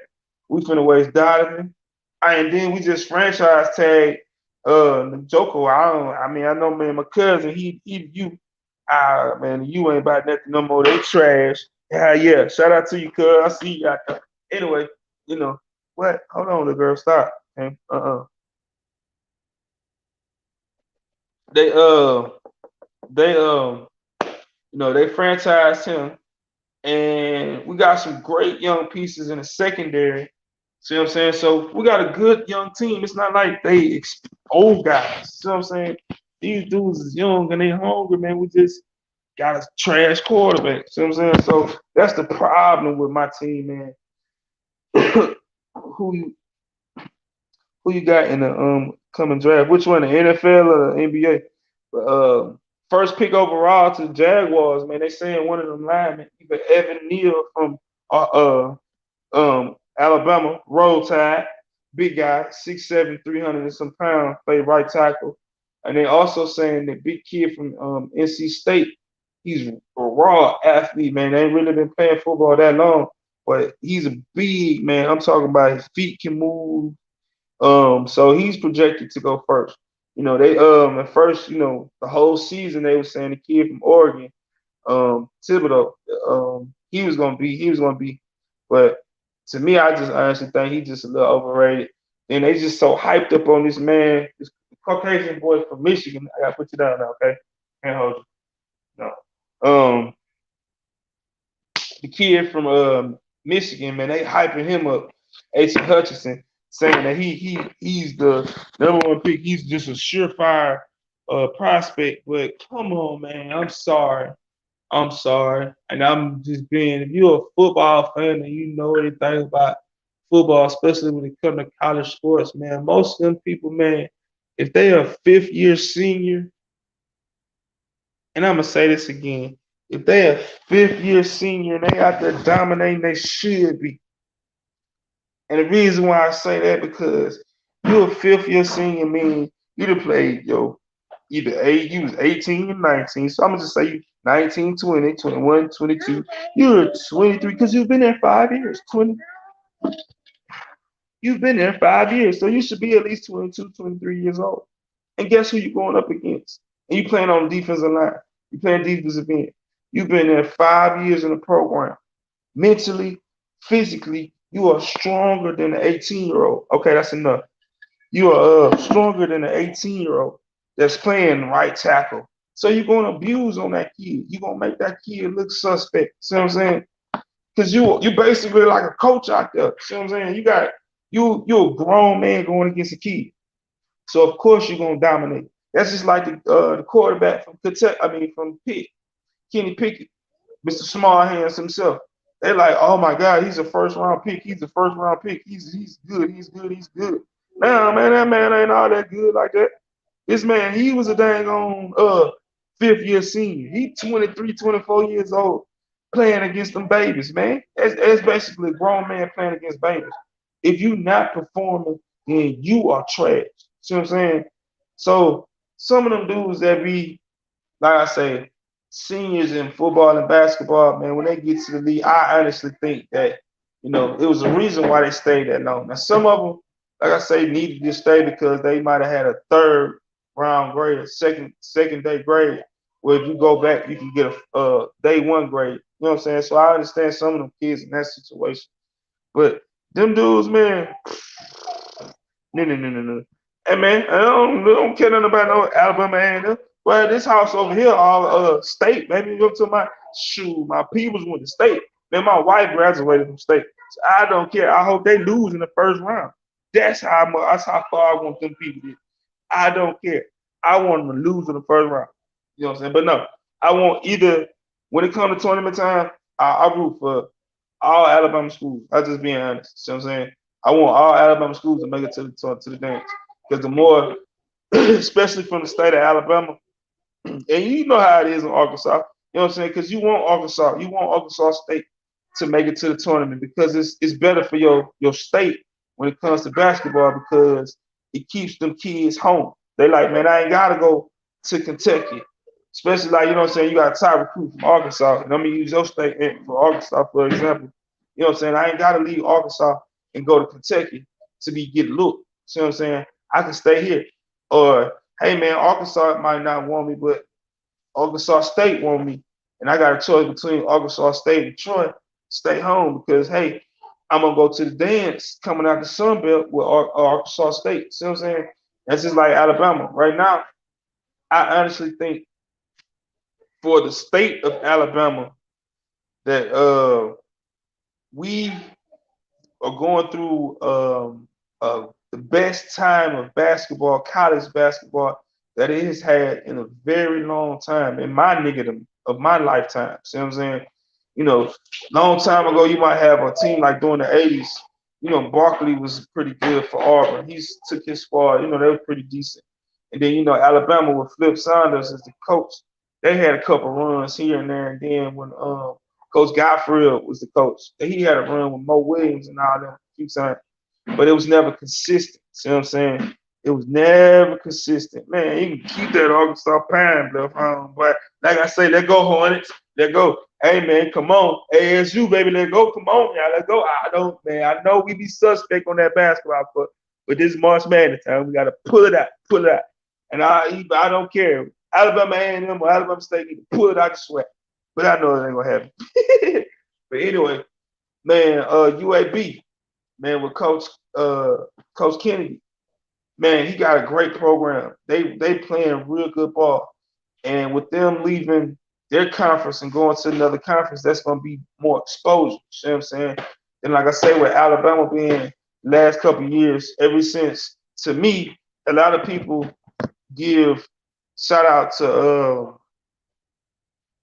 Avery Johnson, but it was really Anthony Grant took over a tough situation and he started the pipeline and started to build that program back up.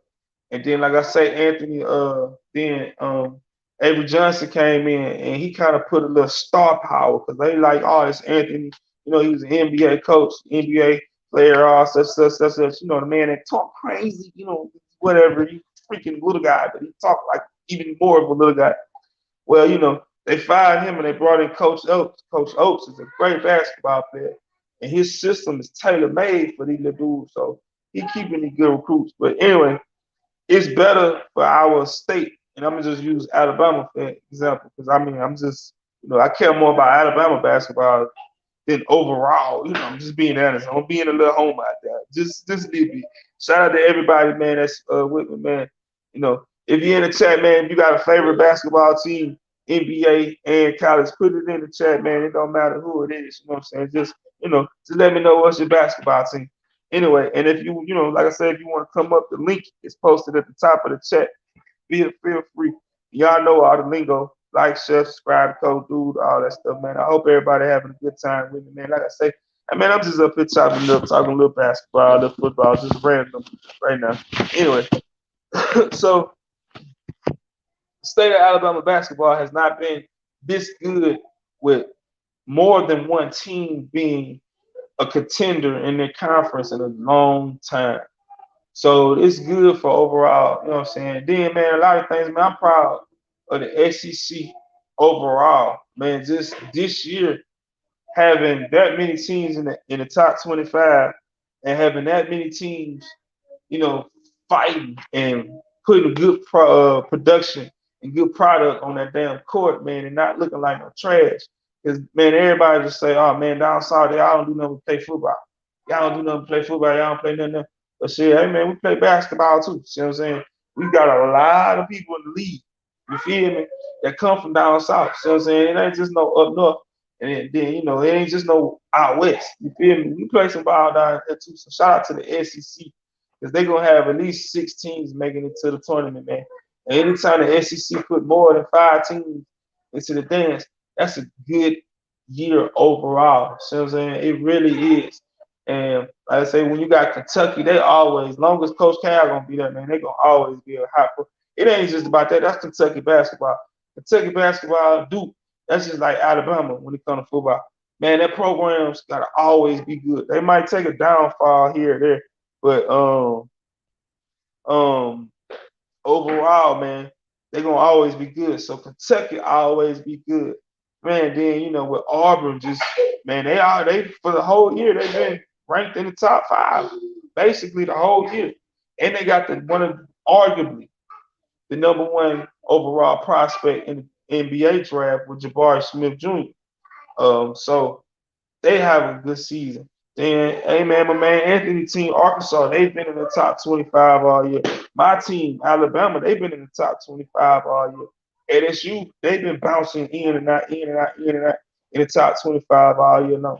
So, man, and Texas A&M, believe it or not, man, for the last 2 months of the basketball season, Texas A&M has gotten their shit together, and they've been rolling pretty good. See what I'm saying? So, man, the overall talent in the SEC is better. You know what I'm saying, man? When you look at it like that, and then you just gotta look at man the revenues of the monies that the programs bring in from football is actually helping the other sports also. See what I'm saying? Because now, hey man, this athletic department bringing in an average of 14, $15 million a year just off of the University of Florida going to a bowl game. See what I'm saying? Then their program will start getting better. And then once you start putting monies behind these programs, because like I say, man, the University of Alabama seems like they got deep pockets and they unlimited. You can put $100 million behind a dang on basketball program for the facilities and stuff like that. Then you know you got deep pockets. Auburn, they gym is one of the best in the nation. Like seriously, man, their facilities are one of the best in the nation when it comes to basketball. Yeah, a little bit of Auburn. So, and that's better than Cameron Indoor Stadium. You know what I'm saying? It's better than what they got up there in Chapel Hill in UNC. So, man, we in the SEC, man, it just the talent down here also, man. You gotta look at a lot of time, man, these kids play basketball all year long. You know what I'm saying? Maybe twice, 2 months out the year, yeah, it's cold. But other than that, man, they outside hooping all year long. And then, like you say, basketball, I mean, baseball, come on, man. Like, seriously, Vandy. Vandy win it seems like every other few years, or every year. Mississippi State win it every few years, every other year. Now, I get Texas, man. Texas, the Longhorns, they keep a great baseball team, man, especially for college. And Oklahoma keep a good baseball team for college, too. You know what I'm saying? But overall, man, LSU, Mississippi State, and Vandy seem like they always in Omaha, Nebraska, man, for the World Series of college, man. So always. So yeah, man, we starting the SEC is starting to run all the sports. Like seriously. Salute to you, salute to you. I see you out there, I see you out there. Yeah, see what I'm saying? The SEC generates 77, excuse me, 777 million in revenue, and that was in 2021. Distributes about an average of 54.6 points per school. So just think about it. Vanderbilt, they're known for, and I'm gonna use them for example. They're known for the education side of it. They don't really put out football, but they put their monies behind baseball. They say, okay, I might can't beat you in football, but I'm gonna put out a decent basketball team that's gonna compete every year. We're gonna be a tournament team at least every out of 5 years. We'll make it at least two, maybe three out of every 5 years. I say that much.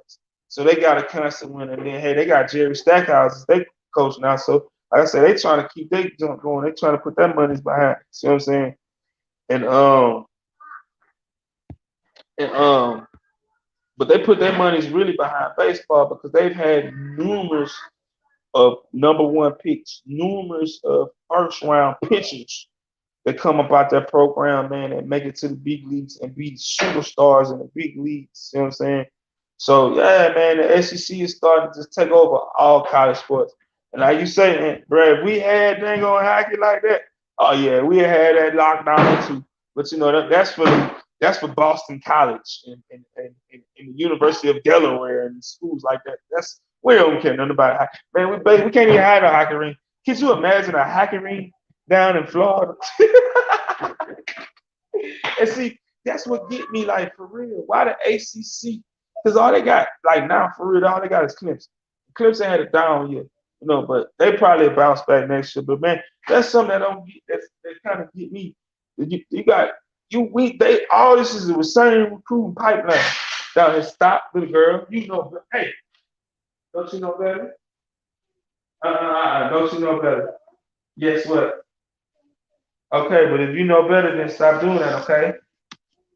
All right, man. Hey, bro, these dang on babies, these babies. Woo! Alcorn State just left Ole Miss still all the bases. Hey, man, but see, that's an unfair advantage when it comes to SWAC baseball and the SEC baseball. I'm gonna tell you like this. I love sports, but baseball is my original love, man. Everybody that know me, man, that like know me personally, man, I got a nickname in my neighborhood, man. It's some of the dudes in my neighborhood be calling me baseball player. See what I'm saying? So, cause when I was in high school, and I used to be walking from practice with my bat, my gloves, you know what I'm saying? Well, I have a game that day, and I be coming through the hood with my jersey on, with my baseball bat, my gloves, and my cleats strapped over the shoulder going, you know what I'm saying? With my wood back on. So everybody used to fuck around and start calling me baseball player. So you know how you got one of them. I'm one of them dudes that man got a bunch of nicknames because just depending on the relationship that I have with you, that's the type of nickname I got with you. You know what I'm saying? My family called me one thing. My neighborhood called me two, three things. You know what I'm saying? And then everybody know me as coach. You know what I'm saying? Because that's hey man, that's what I do now. I love to coach to help these kids out, man. That's something that I love. You see what I'm saying? But yeah, man. Yeah, he was. He actually that's a fact. He was a great lacrosse player, man. And then, man, back in the day, man, they used to put us on all sports, man, because that's how they won. When especially back in them days, when you put one or two of us on the team, it intimidated those teams, and they saw that, oh God, they big, fast, strong. I can't do that against him. Oh my God, and they, oh my God, man, Billy, do you see? Do you see? Oh my God, it used to be like that shit too. You know what I'm saying? So yeah, but anyway, man. But we it's just man, I'm mad right now with MLB because they on strike. And right now, man, you might well say the first month of baseball is basically almost canceled, man. With what they got going on with their situations and their monies, man, and it just don't make no sense because man, all these people making millions and sometimes billions of dollars off a kids game, bro, that we played as youngsters, man, for free. See what I'm saying? We grew up playing that for free. All the way, like basically, if you made it to the level of college football, from park ball to college football, man, you played for free. Unless you know what I'm saying, you was, got monies from this and that and this and that and this and that, however you did, you know what I'm saying, no matter whatever way you got monies from off your athletic talents. See what I'm saying? But basically you play for free. Then when you get to the pros, that's when you playing for a living. That's when you playing for your paycheck. That's when you playing to survive for your family and yourself or however you get on. You know what I'm saying? But the thing is, man, you getting paid all this monies for a kid's game, yo. See what I'm saying? A kid's game. X, you like Charlotte, huh? I see you, man. Charlotte got a good young team. Excuse me. Charlotte got a good young team, man. That young ball boy. Woo, woo, that young ball boy. The only thing about them, man, they need some shooters. They need some shooters because they young, they athletic, and they can run, up and down the court like some horses. They can go. See what I'm saying? But they need some more shooters. When they surround that boy with a shooter and one legitimate big man, that team is gonna take off. But the only curse they got on that team, man, honestly, is Jordan. Jordan. I'm telling you, man. Jordan, Jordan is like a curse. He's the gift. He's been one of the blessings and the gifts to basketball. See what I'm saying? Into the NBA, into all of us. But at the same time, he also been a killer too. Cause look at what he did in Washington and his drafting and his pain of free agency, man. He don't make good basketball decisions. And that seems like that's the craziest thing. It's like, man, the best basketball players in the world that has gotten to the NBA, got in on the executive level, you know what I'm saying? No matter if it was a coach, no matter if it was, being a GM, however, whatever, but they got into the executive level, man. It's like a lot of them fail. You be like, dang, man, how you was this good growing up? You was a star growing up, but you can't identify basketball. Like you can't draft like Jordan. You Jordan. How can you not draft a good player? You know good players, fam. You are Jordan. You cannot you can't tell me, bro, that you should be drafting Malik Monk. Like, be for real. I don't care what that man knows. You knew better than that. You know what I'm saying? You knew better than stop the girl. Why'd you do that? Yeah, you can go back in the house in a minute. You know that, right? Stop. Okay. No. Yeah, man. Salute everybody. Again, Daddy Duties always. Y'all, Daddy Duties. Salute everybody, man. Thanks y'all for coming to the live, man. Like, share, all that good YouTube talk. Y'all know what it is, man. Tell your friends, tell your partners, tell your hungry. Hey, man, I really want to tell one thing. Salute to the ladies that came through in the chat, the ones that have stuck in, and the ones that came in, popped in, said hey, all that good stuff. I gotta salute y'all because ladies, y'all could be doing anything for real. I know y'all don't really, a lot of y'all overall don't rock with sports. See what I'm saying? So anytime you got ladies that involved in the sports talk, man, it makes the whole situation a little better. Cause like, hey, man, you reaching into some females too. So that's a good thing. You might be doing something good. You know what I'm saying? Pat yourself on your back a little bit. But anyway, yeah. Um, but yeah, but yeah, man, baseball, man, they really they pissing me off with this strike, man. And then like I say with Joy, man, Joy, I ain't never really understood how he not identify talent like that, man. And this was LaMelo Ball was the best draft pick that he has ever done. Like seriously, you can't name me somebody else as you like, yeah, Jordan, he hit on that pick. So I'm saying because he has it. You can't tell me nobody else. And I'm just being honest with this whole situation. Hey, the link is at the top of the chat, man. If anybody want to come up, you know what I'm saying, it's all good too, man. You know what I'm saying? Hey, I can sit here and talk all day. I'm day long. It don't matter to me. You know what I'm saying? Hey, man, I hope everybody enjoying themselves, man. And I hope everybody's day has been a great one so far. You know, it could be way worse. And just think about it like this, everybody, man. It's been some people that are living in a way worse situation. And I ain't even forget that crap that's going on overseas. I ain't talking about them people. I'm talking about right here in whatever city, whatever neighborhood that you stay in, man. It's some people right down the street from you that are living in a way worse situation than you are. So just know that always, no matter what, keep your head up, man. Stay strong, cause hey, it could be worse. But man, today, um, I'm having issues. What you mean you're having issues with the chat? What's going on? But today, man, like I said, so far, man, I've talked about the breaking news of today with the NFL with the Carson Wentz trade.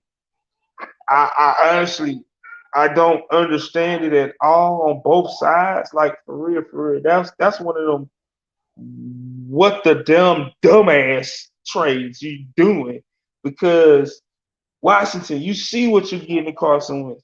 Carson Wentz is going to give you an average of 7 to 9 good games per year. After that, him done. Now, I don't know if you want to do him, uh, put him on the sidelines until he, uh, you know what I'm saying, like keep him to week 8 on the sidelines or something, and then let him play the second half of the season, and maybe he might get something good from him or something like that. But that man, I don't understand. And then for Washington, Tyler Heineke, they really to me about the same quarterback. So I don't understand, like for real, like really, like why are y'all paying y'all finna pay that $22 million for some trash? I don't understand. Indy, hey man, you got out of 22, 23 million, however many million, it was 20 some million dollars. You got out of that. But now you looking for a quarterback. And your team is well, you know what, I do understand Indy because your team was on the cusp of going to the playoffs. All y'all had to do was beat god dang on um Jacksonville Jaguar, the lowly, slowly, sorry, super trash Jaguars the last game of the season, and you making in the Carson Wentz choke. And y'all was like, no, no, no, no, no, no, no. We are not finna waste my running back, that young boy, he running, Jonathan Taylor, he running that route like that. We ain't finna waste him We ain't finna waste this offensive line, and we ain't finna waste this defense. We finna get this man up out of here. See what I'm saying? So, hey man, I understand. And you know what I'm saying? Y'all, what you got, man? I don't understand. It's just weird, third round pick. Basically, like I said, he got traded for a bag of chips, two Coca-Colas, and a Snicker bar for Carson Wentz. So Washington, damn, I can't call you Redskins. Football, damn, I can't call you football team. Washington Commanders, good luck with that one. Indy, you better have a good plan. Y'all better have a real solid. Y'all better have some Deshaun Watson up the sleeve type something. Because, hey, now you really ain't got no quarterback. You went from having a half of a quarterback to no quarterback, and you got a decent team. So something just, I don't know, you know what I'm saying? Yeah, and see, I'm talking about and some backwoods now, brother, and some Rello. But no, yeah. Hey, yeah, you right. Some backwoods. You all right. What, little girl? I'm not picking you up. No, you go get your juice box. Go tell Ace to get you a juice box. All right, go tell Ace to get you a juice box. You can't have no more because it's almost that time to cut you off for the night, too. Yeah, y'all tell y'all daddy duties, daddy duties. Fellas, if y'all got young babies, then y'all know what I'm going through. Hey man, but I love every minute of it, man. Even when I be irritated, just like, oh, this little girl, oh, I still love and I still cherish every minute I have with my babies, man. Hey man, and my big boy, he chilling right now, you know what I'm saying? He on some Fortnite, forget you daddy, you know what I'm saying? When he on Fortnite, it's forget all the world. Him don't care about nobody but Fortnite. My little lady, it don't matter what I got going on. She gonna be right up under my shin, right up on my thing, gonna pulling me like, hey, daddy, hey, daddy, hey, daddy, hey, daddy, hey, daddy, hey. So, you know what I'm talking about? It's some awesome weed in this world. I'm high. No CBD or not. Hey, brother, I keep telling everybody that damn CBD. See, bro, I can talk about that shit all damn day long. Bro, you can come up here with it. What happened with Trap? I see you out there. Bro. That CBD, I don't see why these people blowing on that CBD, bro. That shit is rat poison. Y'all need to leave that crap alone. I'm going to keep telling y'all. Anything that they sell, that shit, oh, shit. All right, Trap. Hey, just start, nigga. Just start, homie. I got you, homeboy. I got you, Trap. You know what? But anyway, um, what I was gonna say, but yeah, man, it's bad for you, man, and anything that, especially for like, and I'm in the state of Alabama. I'm just be honest with you. State of Alabama, bro, you gotta do what you gotta do. Just point blank period. You can't get caught. You can't get caught unless you go to the store and buy the CBD. And I'm gonna say this: that damn CBD, bruh, it come out the store, it ain't fully ready. No. Nope. And see, I should have known when them Negroes was buying that dang on Mojo about the store, and the motherfucker walking around like some zombies, like they was in the dang on The Walking Dead and doing all kind of crazy stuff and going to the hospital, flipping out and doing all this and doing all that. They're like, And man, the more people smoke CBD, is like the more crazy the world is starting to get. I'm trying to tell y'all, if y'all don't believe me, bro, just look at it. Ever since that CBD really been hard in these stores, bro, it's like the world has been getting more flipped upside down. Because all these damn CBD smoke. If you smoke that gas, you won't be doing all that crazy stuff that's out your yeah. That's a phrase that you better say. I'm trying to tell y'all. Yeah, leave that CBD alone. No. Leave it alone. Leave it alone. Leave it alone. But yeah, man, I talked about Kyrie dropping 50 points tonight. I mean last night on Charlotte, man. Yeah, that's what they play. Charlotte on 19 shots. Like seriously, man. For you basketball lovers out there, man, you analytics people that really kind of follow basketball and be knowing about, if somebody like AI used to drop 50, but AI used to take 60 shots. So you're like, damn, AI dropped 50. But damn, he sure had to take a whole bunch of shots to get to that motherfucker. Or Kobe, when he dropped 60, you like, damn, Kobe dropped 60. Ooh, but it's like that bitch 90 times. What the wow? Curry, he hit 11. Curry hit 10 threes tonight, y'all, but he had to shoot 30 of them motherfuckers. So see what I'm saying? The more you shoot, the more you're supposed to make it. See what I'm saying? I'm just being honest. You know, I don't give a shit, especially you in the NBA and you get paid to shoot the basketball. You better hit that. They let you shoot that bitch 50 times.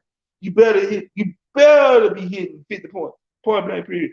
But this man made 50 points per of 19 shots, fam.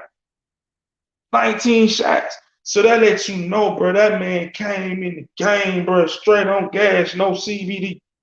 Straight flaming, straight, let's get it, let's go. He's on fire, baby. That's how he was. I'm talking about just like for real. You know what I'm saying? Bro, he's shooting. He was shooting that rock. It's like everything he shot was going, and he come in, hitting you with a crossover and wet. Come in, hitting you with a crossover wet. KD had number 19. And KD even said it himself. He was like, man, bro, Kyrie had one of them games where you just couldn't do nothing but sit back and say, here you go, yo, fella, do your thing. I'm gonna just sit back and watch in amazement at this basketball talent and this basketball greatness that I'm watching right now. See what I'm saying? And that's a respect for what, you know what I'm saying, he did. You know what I'm saying?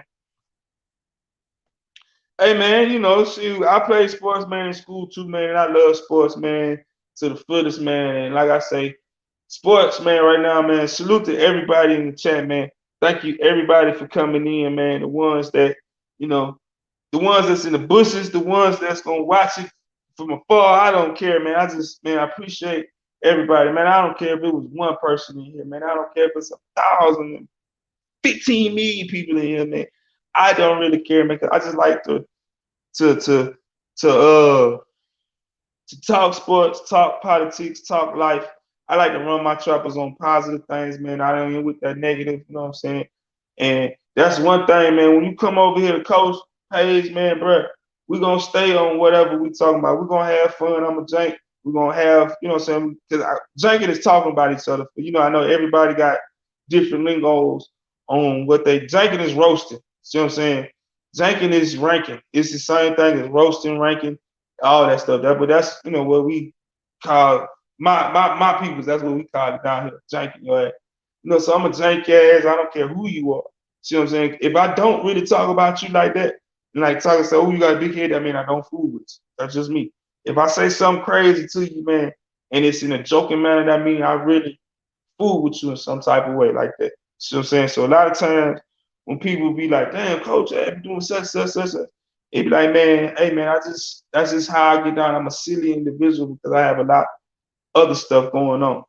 But anyway, man, this channel, man, it's all about sports, fun, relaxation, having fun. Salute to you, Pooh Black. I see you out there, the assassin. See what I'm saying? All that good stuff, man. I'm gonna talk about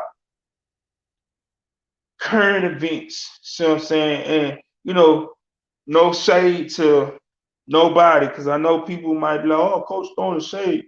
I don't do the music like that. See what I'm saying? So I can't sit here and talk about something that I don't know. See what I'm saying? I ain't into a lot of other things in life. One thing I am into, like I said, is politics, war, sports.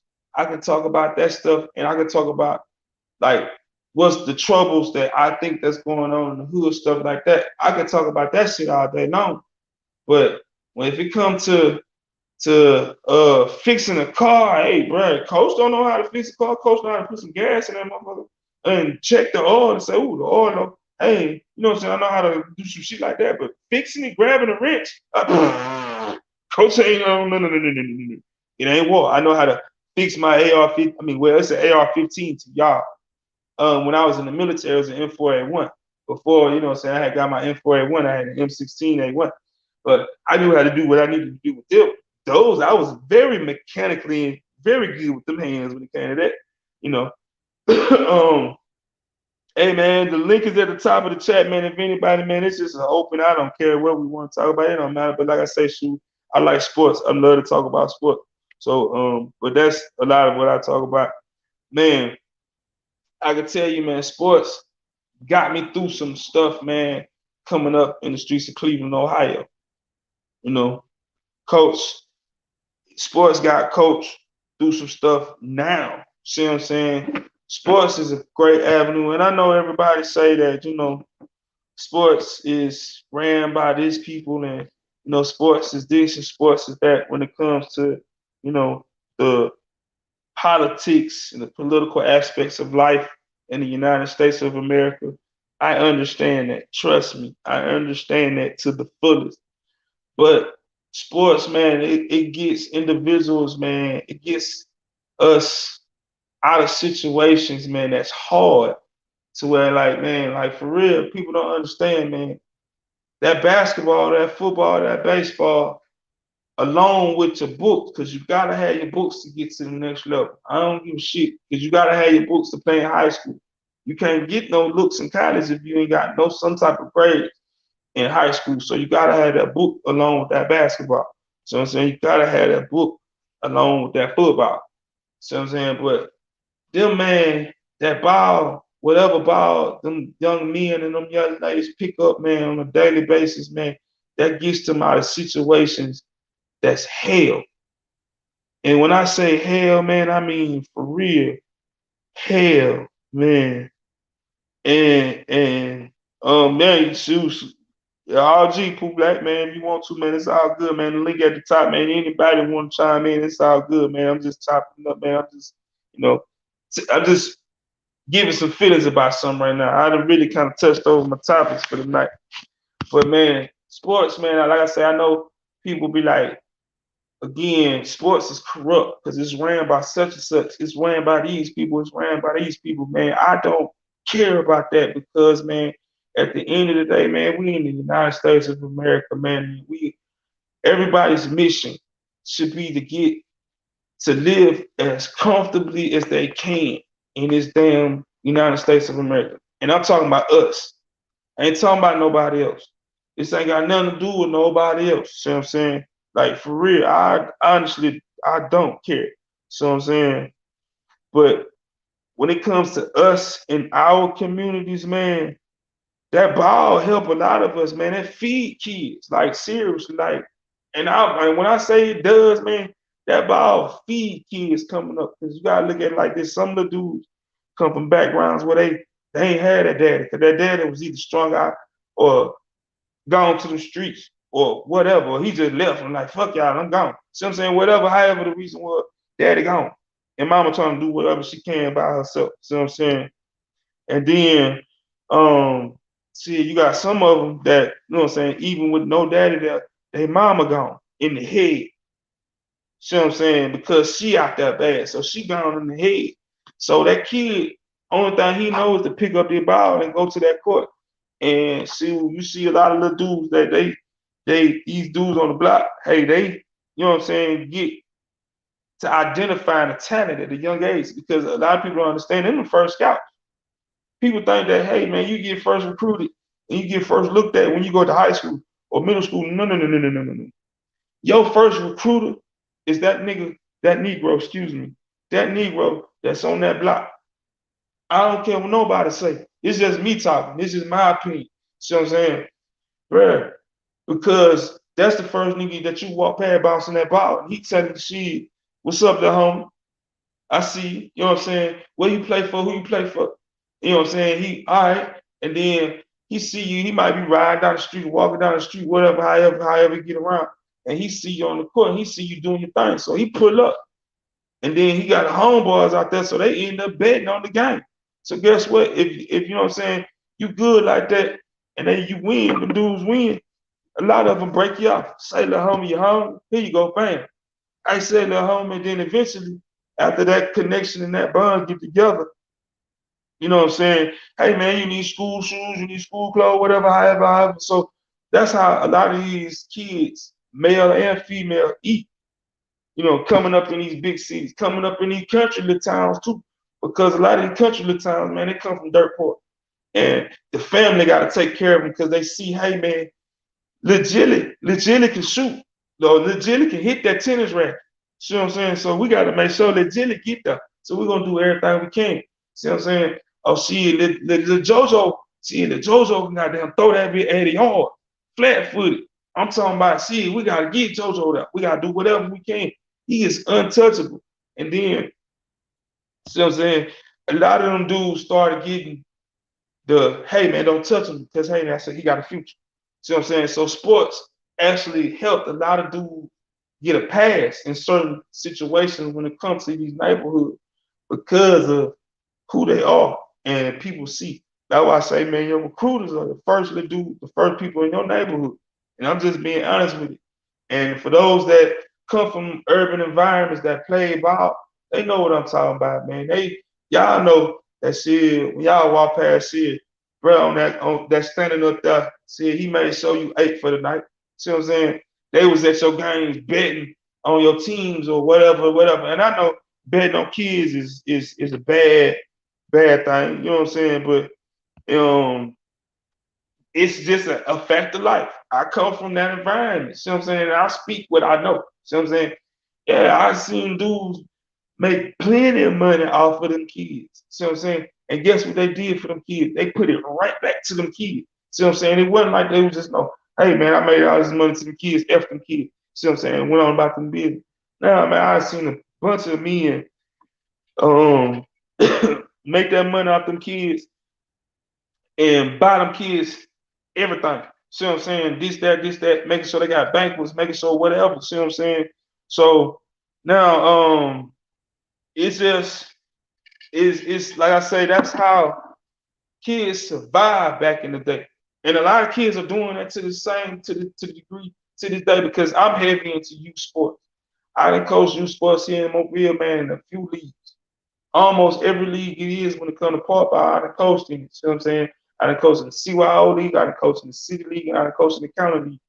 So I done coached and I done seen kids in all aspects of my city. See what I'm saying? And then from where I come up in Cleveland, man, hey, I live some of what I'm talking about. So it's not like I'm just, hey, I see this on TV and I'm ooh. Nah, man. A lot of what I talk about, man, I live it. I've lived it. See what I'm saying? It ain't no opinion. They be like, shit, nah, brother, these facts. They be like, where your facts come? It come from me. I'm a living fact on this. See what I'm saying? So, excuse me. That's why I say, man, sports is a great avenue, man. And then, man, I told somebody a long time ago, man, sports is a way for these little dudes to take out that aggression because they live in their environment is so messed up. You know what I'm saying? Because I mean, just being honest, everybody say it and everybody know it. Man, you don't get no damn PTSD from just no straight military, man. Shit. Hey, man, if you grew up in the damn projects or you grew up in the damn middle of the hood, bro, you from an urban city, bro, you were born with that shit a little bit. It's just it was born in you a little bit because of what you seen, what you heard on a daily basis. See what I'm saying? That's just like my babies now. My babies and my boy, they hear sirens all the time in Little Bit of Mobile, Alabama. You feel me? They hear gunshots all the time in Little Bit of Mobile, Alabama. It's just a way of freaking life now that you know what I'm saying, to where we just had to adapt and overcome. So that's a part of that shit. See what I'm saying? So it's all a part of the process, man. Of that's how it is. And these kids get to sports, man, and I just wish that a lot of mothers stop handicapping. Because I'm gonna say mothers, and the reason why I'm gonna say mothers is because just like how I grew up in the '80s, a lot of that stuff is still going on to these days with these single moms. Because us fellas is doing some bitch asses. Us fellas is doing some foul ass shit to where these ladies got to raise these young boys and these young ladies by themselves. Or, you know what I'm saying, you being a damn 5 minute ass daddy, picking your damn child up for the weekend on Saturdays twice a month. That shit, man, fuck that. Or you know what I'm saying? You paying the money off, hey, I got a son and I pay child support. Nah, nigga, that fuck that. See what I'm saying? It's more to it than taking care of a child than just some money. But anyway, I can go on and on and on about that. Like, but anyway, um, man, ladies, I just, you know what I'm saying, and I'm gonna say like a ladies because I know a lot of us men, you know, we got sons, we at least push them to it. Now, if they play, they play, if they don't, but at least we introduce them to it. But I'm talking to the ladies now, man. I just wish a lot of ladies would let their babies play. I don't care if they swim. They ain't gotta play no football, no basketball, no baseball. Man, get these little children in the organized activities, man, to where they can get that good discipline in their life. And if they get that good discipline in life, then they learn the friendship aspect of life. See what I'm saying? Real friendship, real teamwork, real, hey man, This is my, like in the military, we say battle buddy. This is my battle buddy. This is not as in the hood, you know what I'm saying? In the real world, we say, oh, this is my round, this is my homeboy, this is my y'all ladies. You know, I know these young girls, they like to call each other the B word. Hey, this is my B, this is my B, this is my B. Just whatever you call each other, man, it builds that up at a young age. See what I'm saying? To where you won't be so selfish as because that's a part of that's what's messing us up. Everybody freaking selfish now. But you don't know the aspect of a team game. See what I'm saying? You don't know the aspect of having to rely on somebody else so you can win. See what I'm saying? So sports do all that for you. And then for like a lot of young men, it give you father figures. And that's a fact, man. It give you father figures. You know what I'm saying? For these ladies, especially like in basketball and volleyball. It gives them motherly figures that they don't have at home. See what I'm saying? It gives them people that they look up to that they can be like, okay, I can do something else with my life. I ain't got to be that person like that. Jilly ain't got to be uh that bop on that block. She ain't got to be on that. She ain't got to be doing this. She ain't got to be doing that. See, Lil Ray Ray ain't got to be goddamn jugging it like that. See what I'm saying? They getting a different aspect. And like I say, I don't blame nobody, and I don't fault nobody for getting a bag. No grown person for getting a bag on how they get their bag. Because you grown, you're gonna do what you do. However you gotta do to survive in the United States of America, man. Hey, that's on you. That's your life. I can't say nothing about it. See what I'm saying? However you feed you and yours, whatever. Salute to that. But we also got to show these youth, man, it's a different aspect and a different avenue of life. See what I'm saying? And then if you look at statistics, and it's just a known fact, and I would love for somebody to quote me wrong now, or when they look at this video 5, 10 years from now, if it's still available, and they say, Coach, you was wrong. Man, kids that play sports coming up in life, they're just, to me, they were more prepared for life, if that makes any sense. See what I'm saying? And I say that again. Kids that grew up playing sports in life was able to, you know what I'm saying, come out and they were better prepared for life. If that makes any sense, you know. And it's just what you need, baby. I'll be there in a few minutes. I'm almost done, okay? Almost. Hey, stop hanging on that door. But anyway, excuse me. So, like I say, uh man, I'm always on daddy dudes with my little angel, man.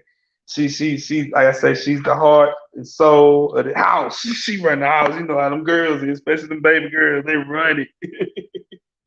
But man, but anyway, but like I say, man, it's just man, we got it's a lot of things that we can do in our community, man. And one thing that I just really feel like, especially like in these communities, hey man, if we support these kids there, man, in the inner city, they won't go out to the county schools, county parks.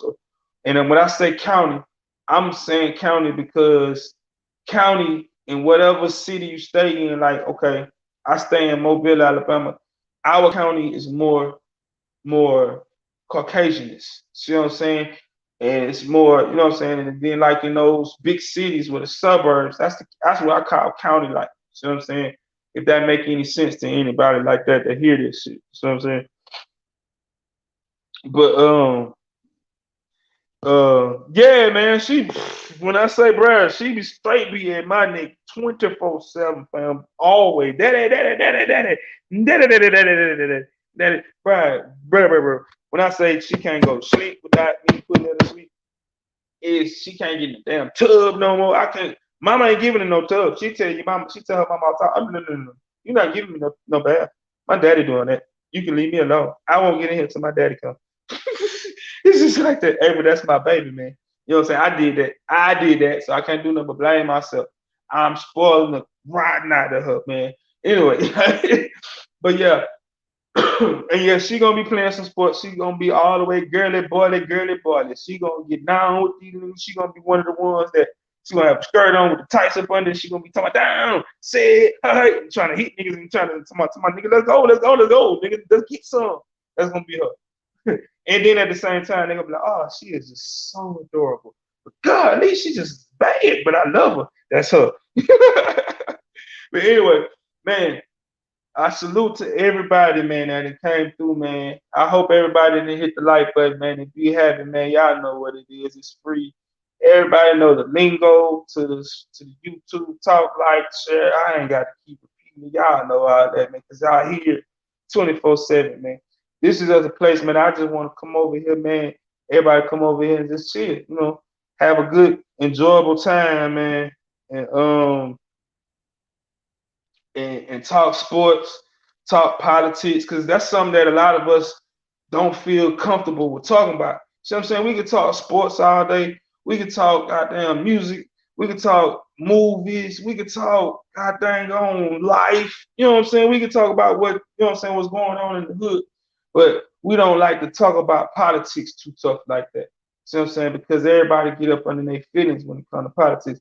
Something I don't really talk about. I don't care who you are. I don't give a shit. I don't care. I don't talk religion. That's something I don't do. Because that's something, man, nope. I stay away from the religion part. See what I'm saying? I really do. Hold on. Who we got here? Who we got? Oh, what had with it?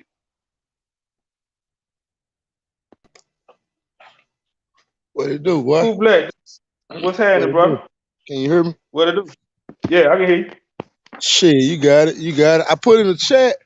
We got some shit called Sports Changed My Life, dog. And I'm finna give it to you. The reason why a lot of people can't think of it like that, because it's a it's like a it's like hard to put with it. So what we did was, bro, we got a sports changed my life. So what we doing is, we changing everybody's life, bro. We changing little people life. We changing small people, big people, little Right. kids. It don't matter who it is. So when you got sports in your life, it changes up your life because you got so many avenues to go down. You know what I'm saying? Like if you are Right. a kid from a low income area, you got a chance for the coach to look out for you. You got a chance for the village to look out for you. But at the same time, a lot of kids don't get it no more because it's too many friendly coaches, being Right. friendly with the kids. So,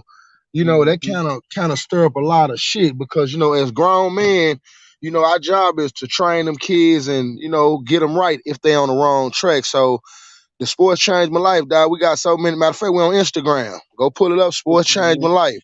Yeah, we and Hey, for like I say, everybody that's hearing that, man, sports changed my life, man. Y'all hear, y'all yeah. look it up, man. Go Yeah, we support the that, first, man. we the For first real. one, we the first one with that, bro. I'm telling real shit. That's why the shit Charleston White got going, man. I'm tell you something, man. I do a lot of shit behind the scenes, bro. The president of be done reach me how much shit I do behind the scenes. So I got enough room, nigga, to let everybody feel like that they doing the shit. I don't, I'm Right. cooling, bro. You know what I'm saying? But Hey, but man, sports changed that's my real life. talk, man. Sports do change these kids' lives, man. Because I'm gonna tell you like this, man. Because I see it on Saturdays and Monday. Not just Saturdays, Monday through Saturdays. Man, sometimes, man, at practice, man, that's how them kids eat. You feel me?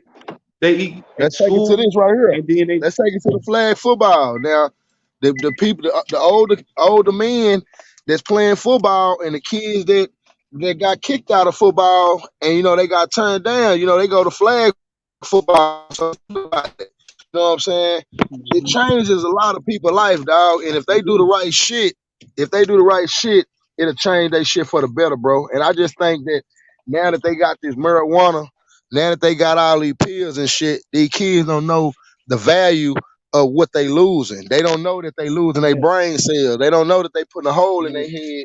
You know what I'm saying? Every time they Hmm. pop a pill or some shit like that. So, Right.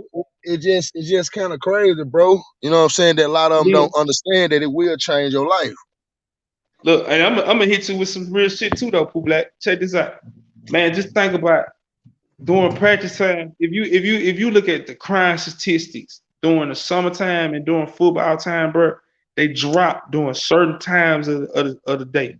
and it's during football practice because shit, most of the Negroes that got kids that's out there banging and doing what they do, they taking their little one to practice. You know what I'm saying? Or they at practice watching them. See what I'm saying? So it's giving a break. See what I'm saying? And a lot of people don't be seeing that shit on that aspect too. See what I'm saying? And then you got a lot of look at it like this. A lot of niggas that's in the game out there that's doing their thing out there in the streets, them niggas also coach too. So that give them time to what I'm saying, be free away from it. You That's know what what I'm I saying? was gonna say. That's what Yeah, I was gonna say. Majority, some of these niggas. That's what I do.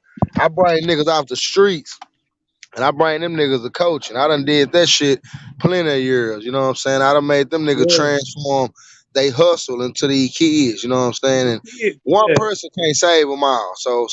It's not like one person needs the credit. Whereas the point where it come in at is when you know you done help somebody and he done Mm-hmm. benefit off of it, you done help somebody else without tripping on it. See, a lot of people do shit for clout.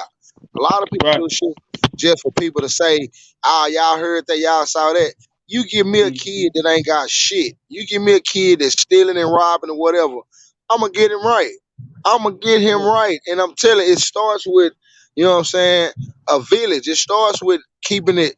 See, the hard love is what they don't got no more.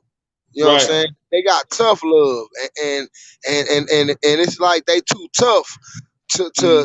to represent the love. So it's like, you know, you got a hard love your kids now. Like, damn, I hope they don't do it. Like, but I still love them. Right. Like, damn, they want to tough it out. You know what I'm saying? So our Yep. job is to keep them occupied, bro. Keep them on the video games, bro.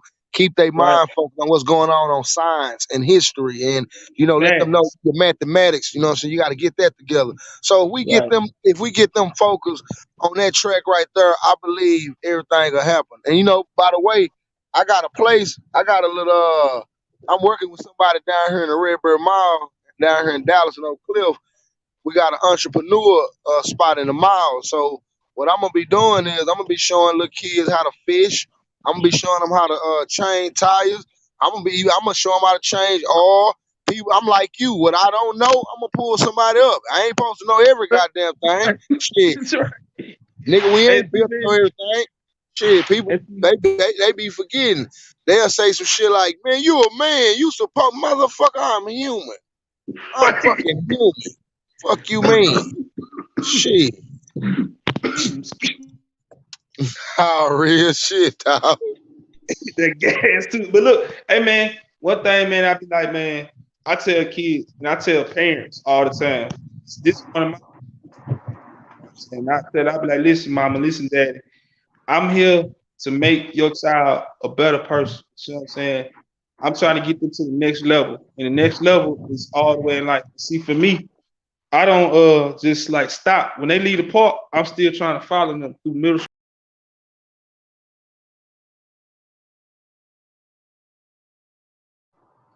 I'm with you. You shit. You remember where I'm at with? That's where I'm at with though. Soon as a kid feel like that they unwanted, it's a lot of people. A lot of people go against them kids, man. People turn their back on kids just because of how bad they are. Or people don't know that some kids got HDAD, not knowing that way you got to work with them, it's the way you got to deal with them. So a lot of this shit is based off of a lot of kids having certain problems, man, and people looking at it like, you know, it's not their problem. You know what I'm saying? And 9 times out of 10, you know, God look on everybody. So don't knock nobody just because they got some type of problem. Shit, your job is to help their problem out every time. And sometimes niggas just don't understand how people, you know, can have a whole different method of your kid can play sports, but then at the same time, you looking at it like sports is the bad thing. All he want to do is catch the ball and score. Come on, man. It ain't all about putting the ball in the net. If y'all get these kids and get these coaches a chance, y'all understand. But then, you know, we gonna flip the side like this, dude. You got whole Can ass you hear me? coaches. Yeah, I can hear Hear you, me, nigga. Boo-Boo? Nigga, I'm hearing you. Could you hear me? Yeah, I'm good. I had kicked. You kicked me I'm out? good. No, that was me. I had got kicked off. I'm back though. Oh, okay, shit. I was still going in, nigga. I got your back, nigga. Shit. Oh yeah. I Yes, got you. sir. Goddamn. But nah, Yeah, I'm but just man, I saying, was saying, man. Go ahead. I was saying these coaches, well, a lot of shit, bro. A lot of coaches try to fuck on these nigga mamas, on these kid Thank mamas and shit, and they fuck the game up. And don't get me wrong. I'm like, Coach, dude, y'all probably ain't listening now, but y'all probably hear this shit in line. Do this in your head, fucking off with a coach while your son trying to live a dream is the worst motherfucking thing to do. We didn't know shit you. about that coming up. If my mama was banging each goddamn coach, I didn't know. They didn't make it look Right, noticeable. I ain't know a right. goddamn thing. Shit, I wasn't losing no food. I ain't see no extra niggas coming in out the half. None of that shit. So I wasn't in the motherfucking building like that. Now, coach, nigga know that he mashing nigga mama. Nigga know all that shit, man. So that fucks it up. And that's why that sports changed my life. We gotta, we some solid niggas, man. And I even Right. tell my little bro, I even tell people that I'm doing it with, look, bro, we ain't trying to get nobody in to fuck them up, dog. So if that's the kid where you at, we ain't gonna even rock that way. But nah, I'm on what you on, though. Hey man, I salute you, bro, for what you doing, bro. Cause man, it take a real man, and I said this is my opinion too, though. Cause it take a when you being a coach, no matter what sport it is, them kids turn into your kids too. See what I'm saying? And a lot of people got to look at it like that. And like you said, a lot of us coaches, man, we get into it for the wrong reasons. See what I'm saying? We get into it because, hey, this team is a good team, so I'm gonna go over here and I know I'm gonna win. And like you said, I'm gonna get that clout. Cause just like in the music industry and in the movie industry, clout clout brings you a lot of good and bad. And when it comes to coaching and stuff, that clout is also the same thing in the coaching industry too. And man, excuse me, when when you get guys that sincere and really care about the kids and really care about their progression in life, man, that's when it really be better, man. Because I like I say, people can come to my man, you can do whatever, do whatever. And I know NFL dudes, you know what I'm saying, that I've personally helped, you know what I'm saying. And man, when the one dude got drafted, man, the first time I talked to him, I told him, man, bro, you would never hear coach ask you for a thing in your life, fam. Never. But see, you paid me back. You made it. Then you made it. See what I'm saying? And then I tell them all the time that for the kids that long as they make it to another level in life to where, like I say, they not living the street life. They living a different avenue. They made it, and I'm happy too. Cause bro, I got a little dude right now, man. He in the military. He an officer. Man, you know what I'm saying? I jank him and all that stuff because I'm enlisted and he an officer. But I tell that little dude every time I email him, I be like, man, I'm so proud of you. Keep your head up because you made it. You know what I'm saying? You ain't making it in sports, but you making it in life. You feel me? And that's what Real that's what shit. that's what that's my passion. Just to help these kids make it in life. You know what I'm saying? Because I know how the struggle is. You know what I'm saying? I know that background that we speaking about when it comes from these kids coming through like that. I know how that I am a village baby. See what I'm saying? If it wasn't for that village, I wouldn't be nowhere near the man I am. So I just wish that, like I say, a lot of people, us black men, bro, we really, because I see the man, them Caucasian men, bro, a lot of people just look at them and see how much fun they have doing it and see the stress levels of, you know what I'm saying, not having no stress, just having fun doing it, bro. If a lot of us would get into it and be sincere about it, bro, our communities would be in better shape too, just off sports alone. But you know what though, Coach Dude, I'm finna keep it real, bro. And somebody might be in the chair like that. That nigga went all the way out. It ain't about a nigga going out. All this shit lead into this because every time you say something, it lead to another conversation because we can put so many words together and what I'm saying, and see how that shit can make sense. But a lot of this shit, bro, is betrayal, my nigga. A lot of shit what we Right. dealing with right now is betrayal, my nigga. And I'm gonna keep it real. People quick to say somebody immature. They quick to say somebody maturity is on another level. They Right. quick to say somebody about the age. And when you trying to raise certain kids and you trying to make something out of them, man, it's just certain moves you make and certain shit you do and don't do. So Right. a lot of this betrayal shit with the mamas and the daddies. I ain't been just going on the women. Because the women, they themselves, but it's so much fuckery, bro, going on in the world. These kids see a lot now. Like they see a Mm-hmm. lot. They see so much shit, bro, to where they mind don't even be right. People sit around and say all this college shit, try to get all politics, try to correct them. Man, this shit bigger than that. You know what I'm saying? If Okay. y'all gonna show a kid something, and then you don't show them a couple of days or a couple of weeks, but then you turn around and try to discipline on certain shit, man, you fucking backwards. You fucking backwards. You're fucking backwards. You know what I'm saying? And some kids and most kids growing up now, they growing up with their mamas. Some of them ain't growing up with their daddies, but they seeing too much. So it's harder for the village to raise them. You get what I'm saying? Not saying that we Uh-huh. can't do it, but it's harder because if a young nigga smoking weed at 16 and we've been fucking with him to go to school and he been coming to our camp, his mama started smoking weed in front of him or she let him go get a cigar. That shit right there ain't right. That ain't right. Yeah.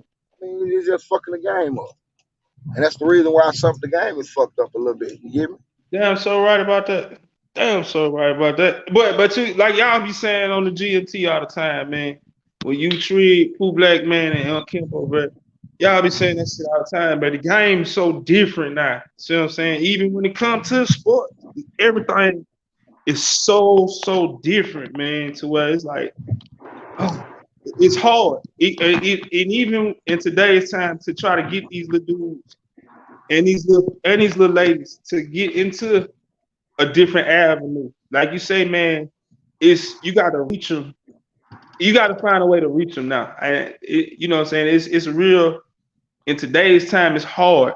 And then, like you said, with so many fake people that's doing going about it, because a lot of these guys and women, you know what I'm saying, coaching wise, and I'm just using coaching as an example. So I'm saying a lot of the coaches, they're benefiting themselves instead of benefiting the kids. And they're all about themselves, sales.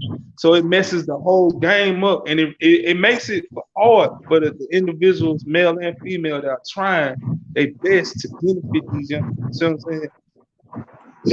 And man, like you Nah, say, man, nah, it's betrayal. Because you nah. gotta look at it like this.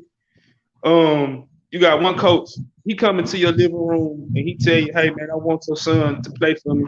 Mom and dad, it was such, and then they kind of get involved in it, and then dude fuck over him some type of way.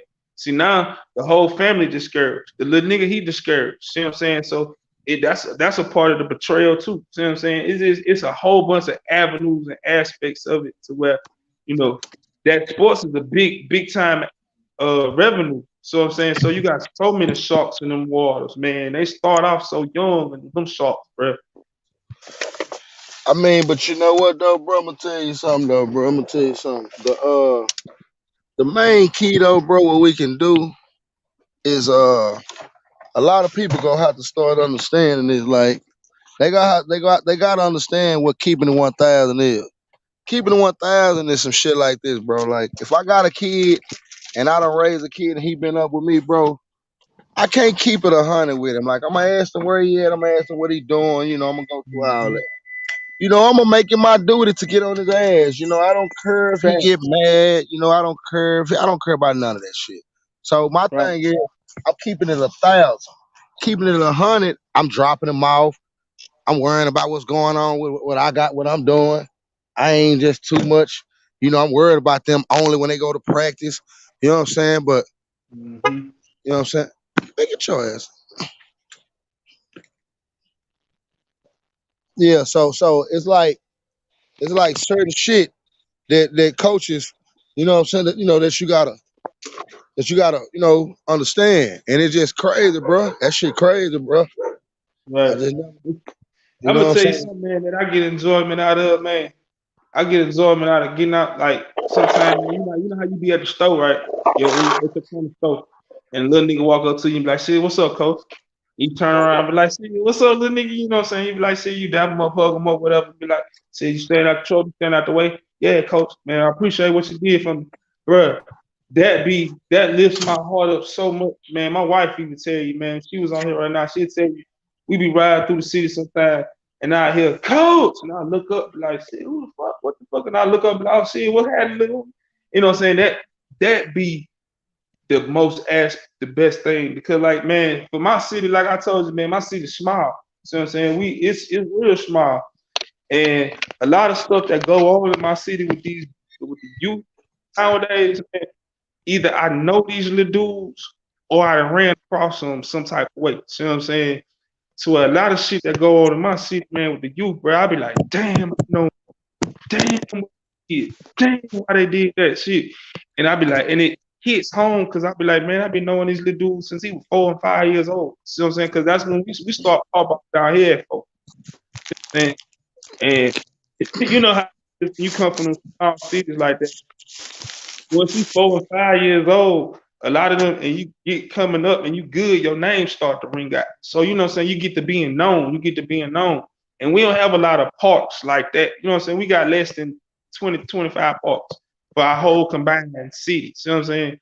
So we all play ball with each other. Then, you know, back in the day, long time ago, all our folks knew each other because they all stayed on the same side of the track.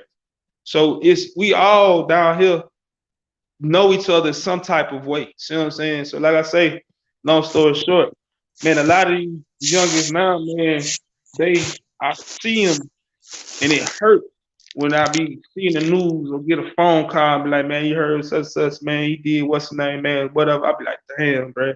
I've been knowing that little nigga since he was 4, 5 years old.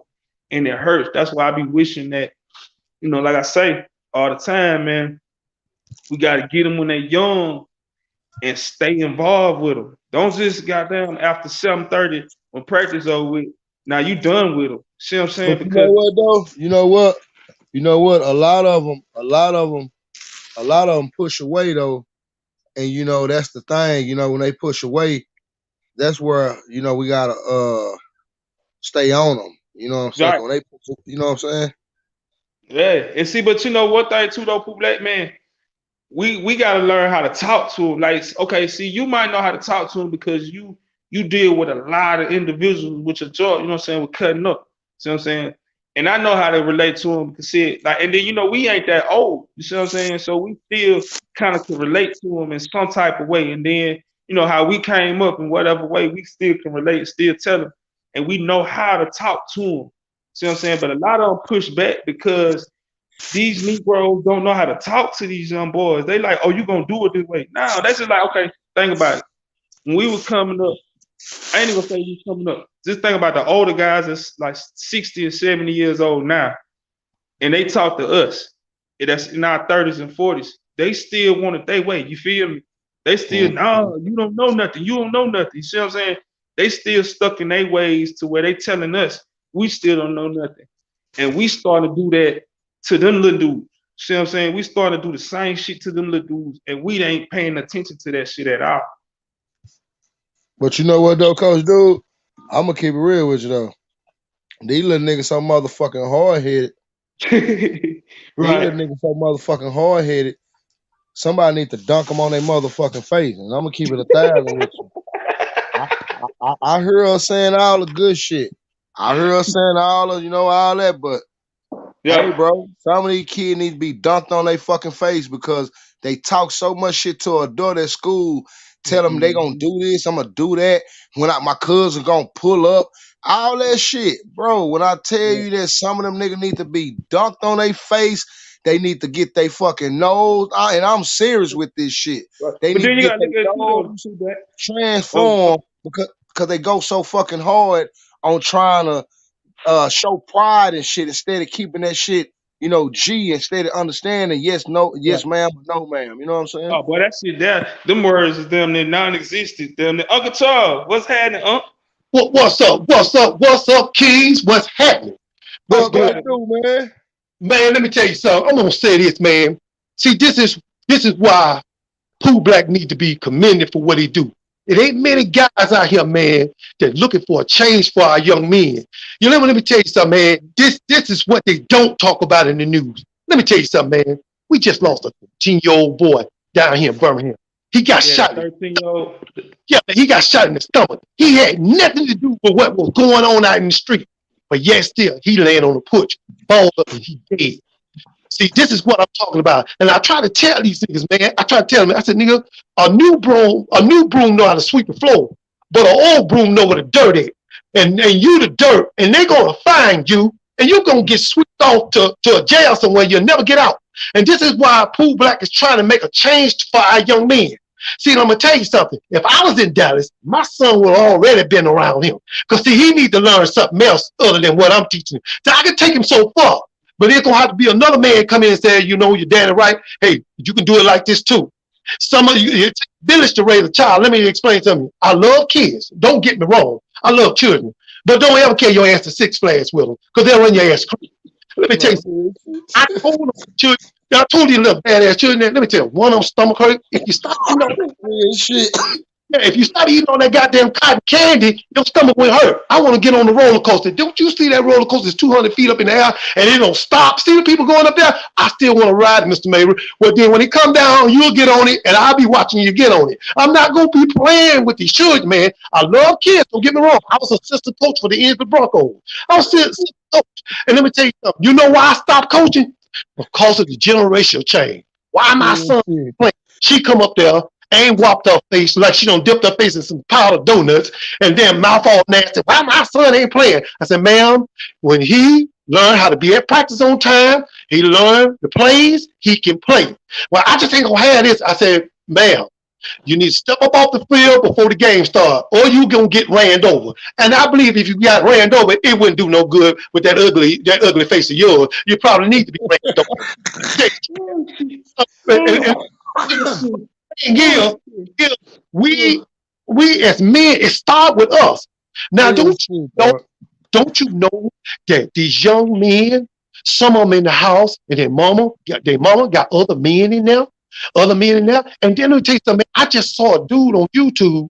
He rubbing his stepdaughter's hand. He recording him rubbing her hand. You gonna tell on me? No, I ain't gonna tell you. What the hell you mean you ain't gonna tell him? You need to tell on that nigga. That nigga's a pervert. He's a predator. Know your coaches. Know the teachers. Know who's teaching your child and know who's got your child for 3 and 4 hours. Know them.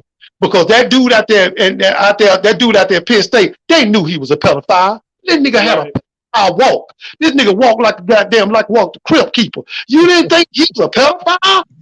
They took the shower on, nigga. The shower ain't on, but Vaseline on. I know it's on, nigga. You gotta watch these dudes, man. You gotta watch these dudes. This is why I'm gonna go back to Pooh Black. Thank you, bro. Thank you, because just as well as you changing young boys' life out there, bro, you losing them too. And I told to a little teenager, this little nigga bad. Now I know he bad, but I tried to talk to her. I said, man, let me tell you something. Man, why don't you think about getting a trade? He said, no, I'm breaking cars. That's a trade. I said, nigga, no, that's a crime. And as soon as somebody gonna catch up to you and they're gonna put your bust cap off in your ass.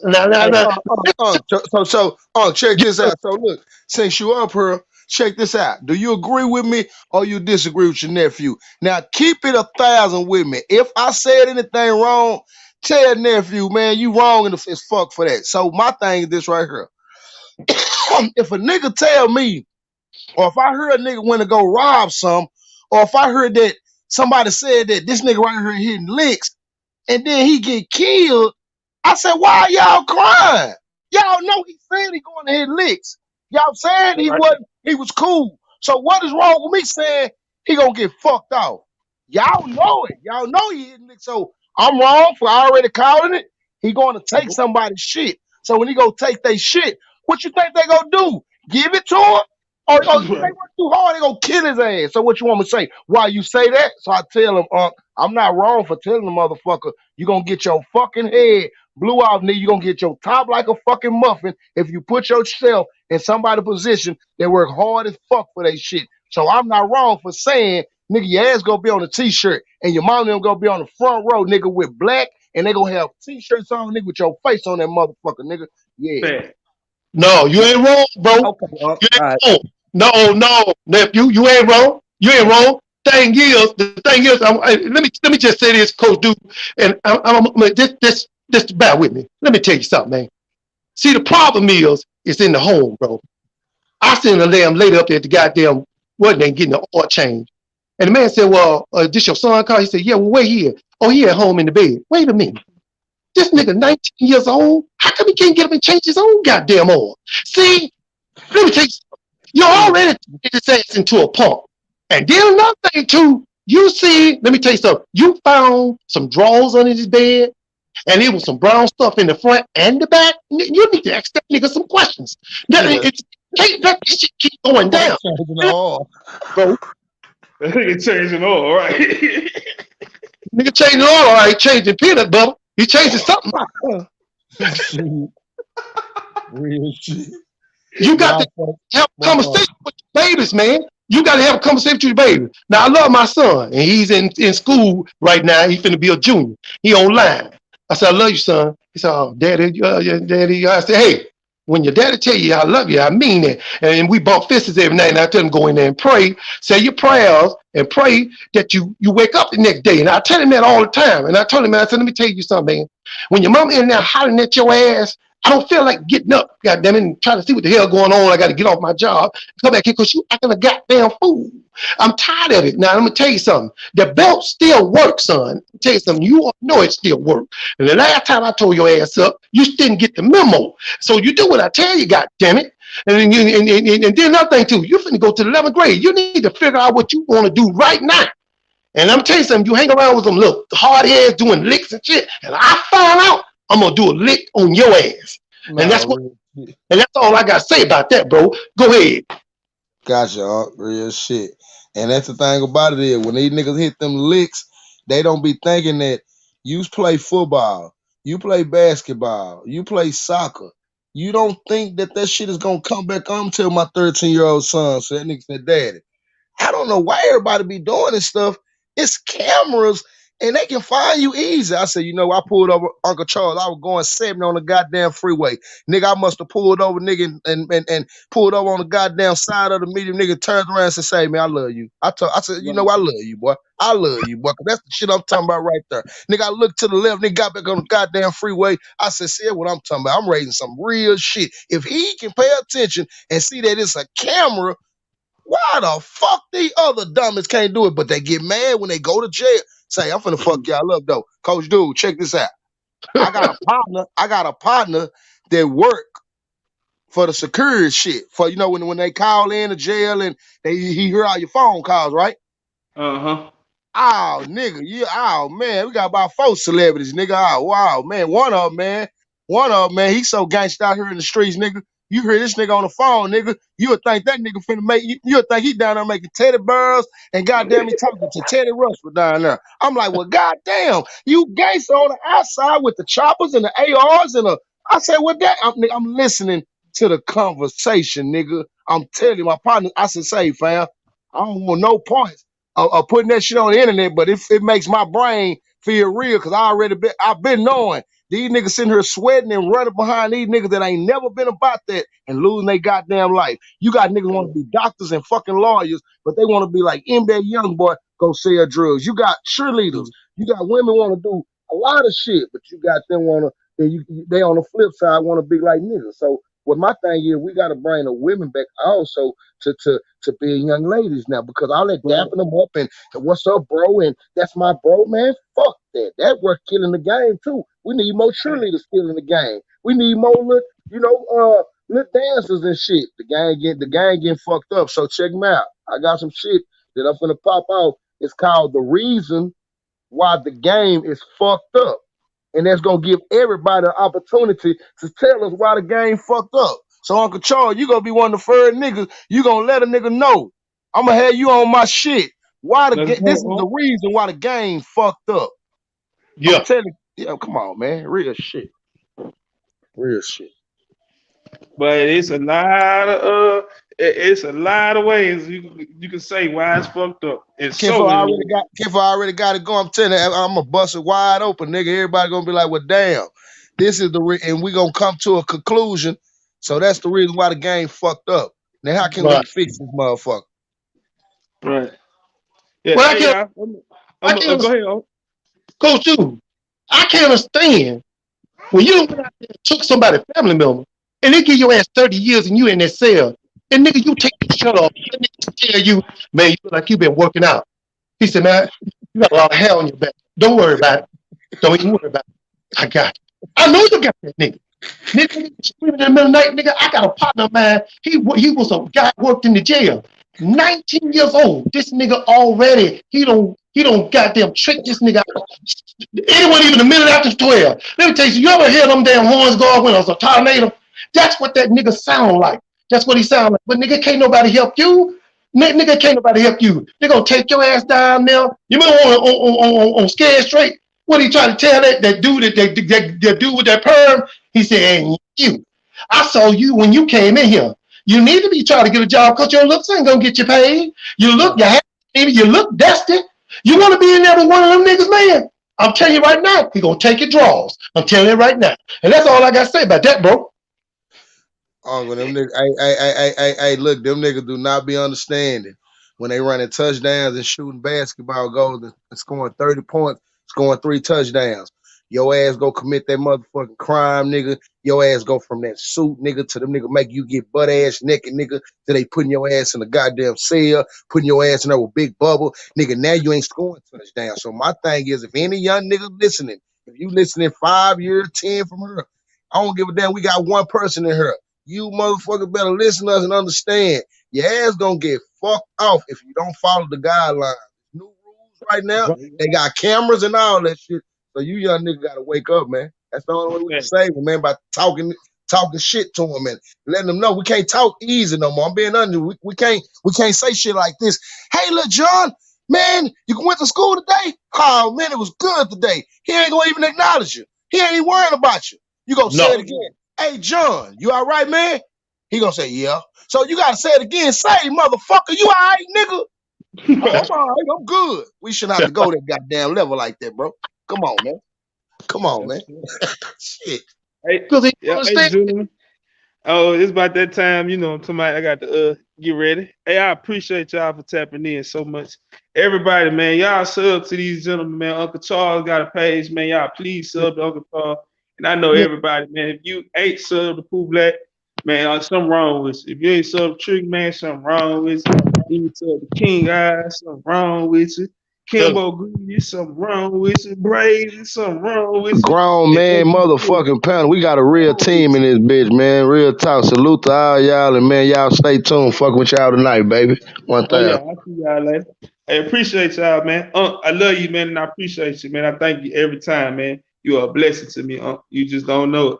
Man, you know what, man? I'm gonna say this in close. Let me tell you something, man. I want people to understand something. They want to know Uncle Charles is. Well, I'm the same I was 20 years ago. I was a little rougher out there. Man, I've been in jail, man. Man, I've been out there. But man, I've seen so much death. And I've seen so many niggas messed up. Man, that changed my mind. I'm gonna tell you something. Let me tell you something, man. Get up, go do something, learn a trade, go work a job. Yeah. Because when your stomach hit the floor before you do, that means your ass is hungry. Nigga, get up, pants up, tighten your belt up. Nigga, you a man. Keep your pants up on you. Nobody want to see your yellow, crusty, black ass. Nobody want to see that.